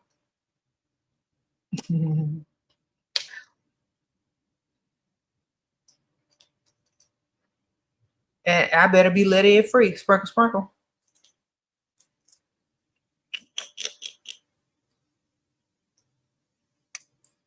Should you tell your provider man that you're a caregiver? Why would you tell anybody anything that's not their business? Sprinkle, sprinkle. If we're playing chess and not checkers, why are we giving away any information that's not necessary? That's my question.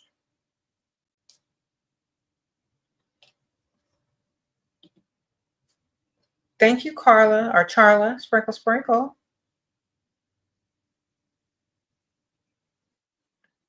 Girl, she sent me $50, man. Thank you, girl. Sprinkle, sprinkle. It's a good day on Cash App. Okay.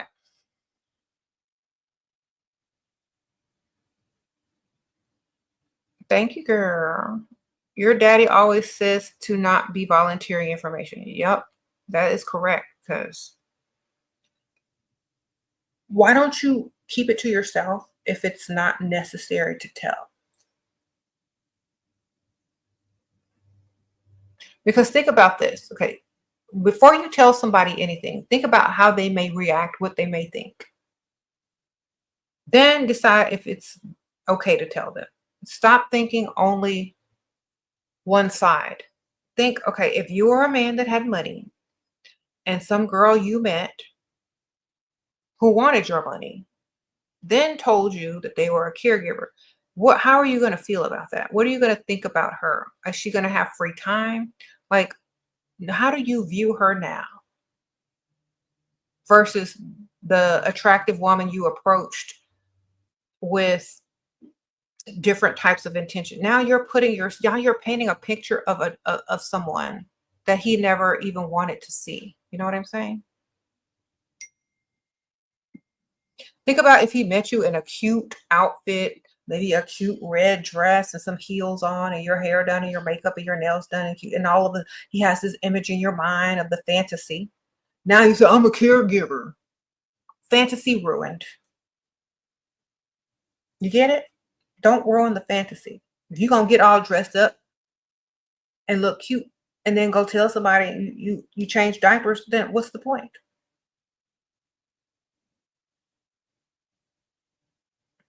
Don't do it, man. It's not smart. Thank you on the Cash App again. What? She is a dish to bring me down. Okay. Well, if you're perfect, say, well, I'm sorry that I'm so perfect. I'm not judging you. You're judging yourself. I'm just mentioning things. So if a person is bringing you down by calling you a perfect person, it's like, well, you know what? I can't help it if I'm perfect. And if I sound judgmental, I'm sorry, but I think that's just you judging yourself and projecting. But I'll try to do better next time I talk to you. That's literally it. Sprinkle, sprinkle. If it's the other way around, if she's perfect and judging you, just say, well, I do my best, but I do pretty good. Sprinkle, sprinkle. Oh, thank you, Lucy. Thank you, girl, for the super stick.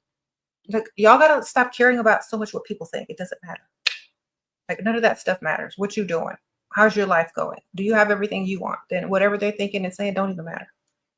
You're the main character. They are not. Why are you making them the main character of your life? You shouldn't be. Sprinkle, sprinkle. Never make another person the main character of your life. When you care more about what they think than what you think, that's when you start doing it, and you shouldn't be doing it. So who cares? All right. Sprinkle, sprinkle.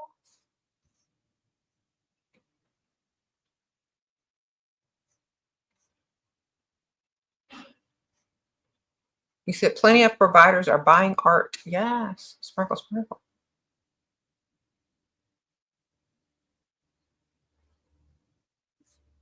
We got to go in 2 minutes. So I don't want to make her sound like that, but you have to think about what these guys are thinking. Okay. When they're attracted to a woman, they're looking at you with their eyes and they're having a fantasy, right? So they see this beautiful woman in her outfit, her cute dress, da da da. Next thing you know, now they're picturing you changing a Depends diaper. You tell, oh, I'm a caregiver. Okay, that means you changing old man's diapers. Great. Don't do it. Don't tell them that, because if you tell them that, guess what? That's what they're going to start imagining. When they see you next time, they're not going to see you the same anymore. So shut your mouth, man. Thank you, 9 to 5 Sprinkle Sprinkle. Your provider husband recently snapped at you at his job holiday party because you're friendly. What should I do? Don't go back. Don't go back to any of the holiday parties. Sprinkle Sprinkle. Don't go back next year or the year after that. Go out on your own when he goes to the holiday parties. Go wherever you want to go and tell him no. I'm not going to any other holiday parties. Sorry. Sprinkle Sprinkle. It's like, no, I'm too friendly when I get around other people. So you go ahead and have a fun time. Remove yourself. He doesn't deserve your presence anymore. If he takes you to a holiday party and gives you drinks, what you supposed to be, rude?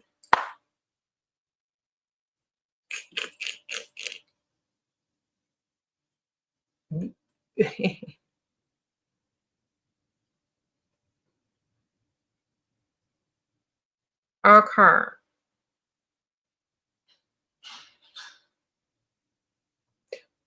What?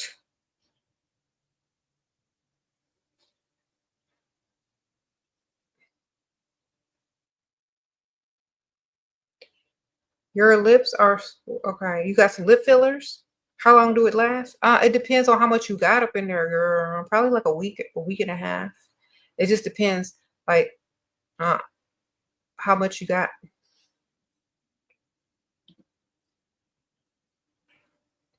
Okay, I got your cash app, ma'am. Sprinkle, sprinkle. Thank you, girl. That was so sweet. Mm-hmm.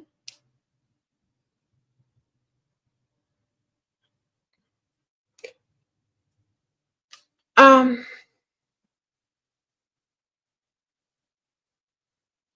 Anyway, y'all, I'm about to go because I gotta go. But I will see y'all soon. Okay, you need advice for this Friday. Okay, look good, get money, ma'am. Sprinkle, sprinkle. Don't talk too much. That's the best.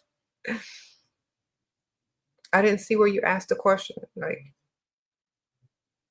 sorry. It's too many. It's too many. That's why people do the thing here. Because it's too many to be seen. Look good, get money, don't talk too much, ask them about themselves, let them talk about themselves. Collect information to gather money later. You said casino royal theme. Okay. I don't know. Have fun. Don't get too drunk. Sprinkle, sprinkle. Don't go in the back rooms after 12 o'clock. Sprinkle, sprinkle. If you see some baby oil, run. She says she's going to a $6 million mansion casino royal themed party this Friday. So my advice to you, if you see the baby oil, run. Don't go into the back rooms after midnight. Stay with somebody. Keep your phone. If they ask you to have 2 phones, so you can have an extra one. If they tell you to relinquish your phone. If they're asking you to sign some papers, don't sign. Turn around immediately and leave. If you stay, leave before midnight. Sprinkle, sprinkle. I ain't lying.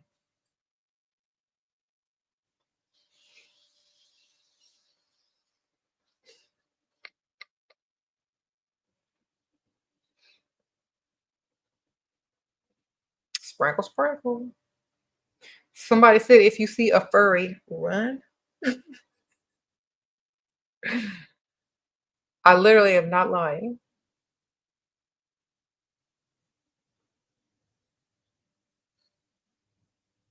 Don't drink too much. Make sure you make your own drink or watch the bartender make your drink. Don't have nobody bringing no drinks to you. Okay? Leave before midnight. Don't go in the back rooms. Run if you see a baby oil shelf or a furry. There you go. Your bottle drinks that you open yourself. Okay.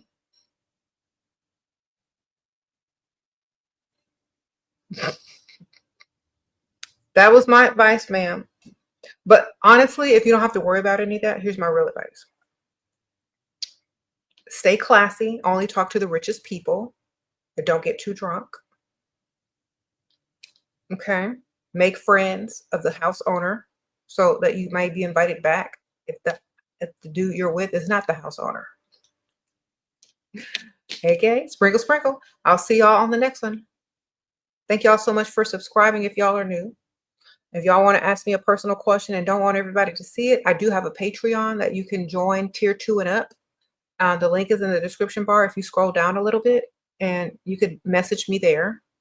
Message me a few sentences, not a whole paragraph. I don't have time to read all that. Then I'll answer you back within a day or two. Thank y'all for being on my Patreon. I appreciate y'all support over there. Definitely. Sprinkle, sprinkle. Okay. Good luck at your party, ma'am. Thank y'all, everybody who sent super stickers and Cash App. I truly appreciate y'all. So I'll see y'all soon.